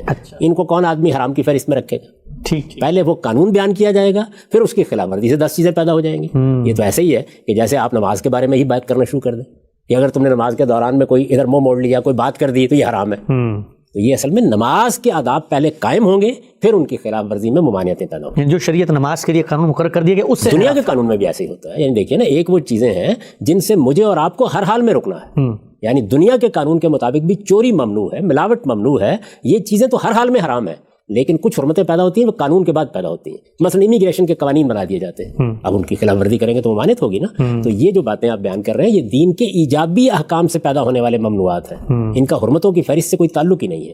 اللہ تعالیٰ نے حج جیسی عبادت ہم پر لازم کی، عمرے کے لیے ہمیں جانا ہے. جب حج اور عمرے کے لیے آپ جاتے ہیں تو بہت سی پابندیاں آپ پر لگ جاتی ہیں. شکار حرام ہے، آپ احرام کی پابندیوں سے واقف ہے نا، یعنی وہ پابندیاں لگ جاتی ہیں. اسی طرح کی ایک پابندی یہ بھی ہے کہ حج کے موقع پر یا عمرے کے مہینے میں عمرے کو ایک مہینے کے ساتھ خاص کیا گیا ہے اسی مقصد کے لیے. ورنہ تو آپ عمرہ جب چاہے کر سکتے ہیں، لیکن رجب کا مہینہ اس کے لیے ہے اور پھر 3 مہینے بعد کے جو ہیں وہ حج کے لیے ہے. تو یہ 4 مہینوں کے بارے میں اللہ تعالیٰ نے فرمایا کہ یہ حرمت والے مہینے ہیں، اس لیے کہ اس میں دنیا کی عظیم ترین عبادت کے لیے خدا کے بندوں کو میرے گھر میں آنا ہے. تو ان مہینوں میں لوگ قتال بند کر دیں، یہ کہا گیا اس کے اندر. یعنی یہ حج سے متعلق، حج اور عمرہ ایک ایجابی حکم ہے، ایک عبادت ہے جس کا ہمیں حکم دیا گیا ہے، جس کی ہدایت فرمائی گئی ہے، اس کے ذیل میں پیدا ہونے والے ممنوعات ہیں، ان کو کبھی بھی اس فہرست میں شامل نہیں کرنا چاہیے۔ ٹھیک ہے، ایسی تو دسیوں چیزیں ہر طرح کے ایجابی احکام سے پیدا ہو جائیں گی۔ آج ایک قانون بنائیے آپ یہ کہہ دیجئے کہ سب لوگ جو سڑکوں کے اوپر نکلیں گے انہیں اپنی گاڑیوں کے انجن اس طرح کے کروا لینے ہیں، ظاہر ہے اس کی خلاف ورزی حرمت پیدا ہو جائے گی۔ تو یہ وہ ممنوعات ہوتے ہیں، ان کو حرمتوں کی فہرست میں کبھی بیان نہیں کرتے۔ بالکل ٹھیک ہے، ہم یہ بات بالکل واضح ہو گئی کہ یہ جو چیزیں ہیں آخر میں جو میں نے بیان کی اور یہ بھی اس فہرست میں شامل کی گئی ہیں کہ غامدی صاحب نے 30 کے قریب ایسی چیزیں جن کی حرمت کے حوالے سے کوئی بات نہیں کی، اور سورہ اعراف کی آیت نمبر 33 میں صرف 5 چیزیں زیر بحث تھیں۔ آپ نے بہت تفصیل سے اپنا نقطہ نظر بتایا، میں آخر میں چاہوں گا میں اس پر بھی بحث کر دیتا ہوں تاکہ اس کی طرف توجہ جو ہے، یہ جو طلاق کے بارے میں کہا گیا ہے، یعنی اللہ تعالیٰ نے طلاق کا ایک قانون دیا ہے، اس میں بتایا گیا کہ 2 ہی مرتبہ طلاق دینے کا حق ہے تم کو۔ میں اس کی اس وقت تشریح نہیں کر رہا، ظاہر ہے کہ جب آپ تیسری مرتبہ طلاق دیں گے تو آپ طلاق کا اس کے بعد حق کھو بیٹھتے ہیں، تو عورت حرام ہو گئی آپ کے لیے۔ تو یہ اصل میں طلاق کا جو قانون بنایا گیا ہے یہ اس کے نتیجے میں پیدا ہونے والے ممنوعات ہیں۔ ایسے ہی بیوی کو مال دے دیا ہے، بہت سا مال، وہ آپ اس سے واپس نہیں لے سکتے، وہاں پر بھی دیکھیے بالکل یہی لفظ استعمال کیا ہے۔ تو ایک حرمتیں وہ ہیں جو دین میں اساس کے طور پر، بنیاد کے طور پر حلال حرام میں زیر بحث آتی ہیں، وہ حرمتیں خور و نوش کی حرمتیں، وہ حرمتیں تطہیر اخلاق کی حرمتیں، ایک ایجابی احکام کی خلاف ورزی کے نتیجے میں پیدا ہونے والے ممنوعات ہیں۔ اس کو کوئی آدمی بھی جو دین میں بصیرت رکھتا ہو، قانون میں بصیرت رکھتا ہو، کبھی بھی اس فہرست میں پیش نہیں کرے گا۔ ہم سب یہ وہ فہرست تھی جو پیش کی گئی اور اس میں کہا یہ گیا کہ حلال و حرام کے حوالے سے غامدی صاحب جو بات کرتے ہیں کہ سورہ اعراف کی آیت 33 میں حرمت کی بنیاد بیان ہو گئی ہے اخلاقی معاملات میں، ان میں یہ چیزیں کہاں فال کرتی ہیں، کہاں آتی ہیں، ایک ایک پر ہم نے آپ سے بہت تفصیل سے بات کی۔ آخر میں چاہوں گا کہ اس پوری بحث کو ہم سمیٹیں اور خلاصہ کر دیں کہ جب آپ یہ بات کہتے ہیں، مختلف مواقعوں پر آپ نے بات کہی کہ حرام صرف 5 چیزیں ہیں، تو اس سے کیا مراد ہوتی ہے؟ اس کا میں چند لفظوں میں خلاصہ کر دیتا ہوں، اگرچہ میں بار بار اس کی طرف توجہ دلاتا رہا ہوں، اور اس میں جب میں خلاصہ کروں گا تو خاص طور پر لوگوں سے درخواست کروں گا کہ دین میں تدبر کیسے کرنا چاہیے، سوچنا کیسے چاہیے، دین کا نظام فکر کیا ہے، اس کا پورا فلسفہ اور حکمت کیا ہے، وہ کہاں سے بات اٹھاتا ہے، اس پر توجہ کرنی چاہیے۔ دین کا مقصد تزکیہ ہے۔ تزکیہ کا مطلب کیا ہے؟ پاکیزگی حاصل کرنا۔ یہ پاکیزگی 4 نوعیت کے احکام کو لازم کرتی ہے۔ تمام دین کے احکام کا جب آپ استقراء کرتے ہیں تو وہ ان 4 عنوانات، یہ 4 کیٹیگریز میں چلے جاتے ہیں۔ ان میں سے پہلی چیز یہ ہے اللہ اور بندے کے تعلق کے معاملے میں پاکیزگی۔ اس کا کہاں ظہور ہوتے ہیں؟ اللہ تعالیٰ کے ساتھ ہمارے تعلق کے مراسم میں، جن کو عبادات کہا جاتا ہے، یہ پہلی چیز ہے۔ دوسری کیا ہے؟ تطہیر بدن کی چیزیں، یعنی ہمیں اللہ تعالیٰ نے بہت سے احکام دیے ہیں جن میں بدن کی صفائی اصل مقصود ہے، اس کی ہم بہت سی چیزوں کی طرف اس سے پہلے اشارہ کر چکے ہیں۔ اس کے بعد تطہیر خور و نوش، کھانے پینے کی چیزیں، اور پھر تطہیر اخلاق۔ تو تطہیر اخلاق کا باب ہی سب سے بڑا باب ہے اس سورہ اعراف کی آیت میں، جس کو میں نے بار بار لوگوں کے سامنے پیش کیا، وہ یہ ہے کہ کھانے پینے کی چیزوں کے علاوہ اللہ تعالیٰ نے اصلاً یہ 5 چیزیں ممنوع قرار دی ہیں۔ ان کو ایک بار سمجھ لیجئے، اس کے بعد آگے ان کا اطلاق ہے، یعنی یہ 5 چیزیں کیا ہیں؟ فواحش، حق تلفی، جان مال آبرو کے خلاف بغی یا زیادتی، شرک اور بدعت، یہ 5 بنیادیں ہیں، یہ اساسات ہیں۔ حرمت حلت کا پورا باب انہی کے اوپر کھڑا ہے۔ ان کو سامنے رکھ کر اب دیکھیں گے کہ بہت سی چیزیں ہوں گی جن میں یہ پائی جائیں گی، یا وہ چیزیں ان کی ترغیب کا باعث بنیں گی، یا ان کے منطقی نتیجے کے طور پر سامنے آئیں گی۔ ان پر پھر قرآن مجید بھی اور پیغمبر بھی حرمت کا حکم لگائیں گے، اور آج کا فقیہ بھی اسی اصول پر حرمت کا حکم لگائیں گے۔ ٹھیک، اور ان کا ریلیشن دریافت کرنا یہ ہر صاحب علم کی ذمہ داری ہے، چونکہ قرآن مجید میں کوئی تضاد نہیں ہو سکتا۔ وہ لوگ جو اس طرح کی چیزوں کا نہ ریلیشن دریافت کرتے ہیں، نہ ان کی اساس کو جانتے ہیں، نہ دین کے مقصد سے ان کو متعلق کرتے ہیں، وہ قرآن مجید کے فکر سے، فلسفے سے ناآشنائے محض ہوتے ہیں۔ اس کے پورے فکر اور فلسفے کو بنیاد سے واضح کیجئے کہ وہ کس طرح سے بات کو اٹھاتا ہے، کیسے اس کی بنیادیں واضح کرتا ہے، کس طرح پھر اس کے اوپر احکام کا اطلاق کرتا ہے، تاکہ اب بھی جب دنیا میں کسی فقیہ کو یہ کام کرنا پڑے تو وہ یہ جان سکے کہ مقصد کیا سامنے ہونا چاہیے، اساسات کیا ہونی چاہیے، اطلاق کیسے کرنا۔ ہم سب بہت بہت شکریہ آپ کے وقت کا، ہمارے یہاں پہ وقت ختم ہوتا ہے۔ بہت تفصیل سے ہم نے غامدی صاحب سے حلال و حرام کے موضوع پہ پیش کیے جانے والے اعتراضات رکھے اور ان سے ان کا نقطہ نظر جانا۔ انشاءاللہ آئندہ نشست میں ایک نئے اعتراض کے ساتھ دوبارہ حاضر ہوں گے۔ ہم سب اب تک آپ کے وقت کا بہت شکریہ۔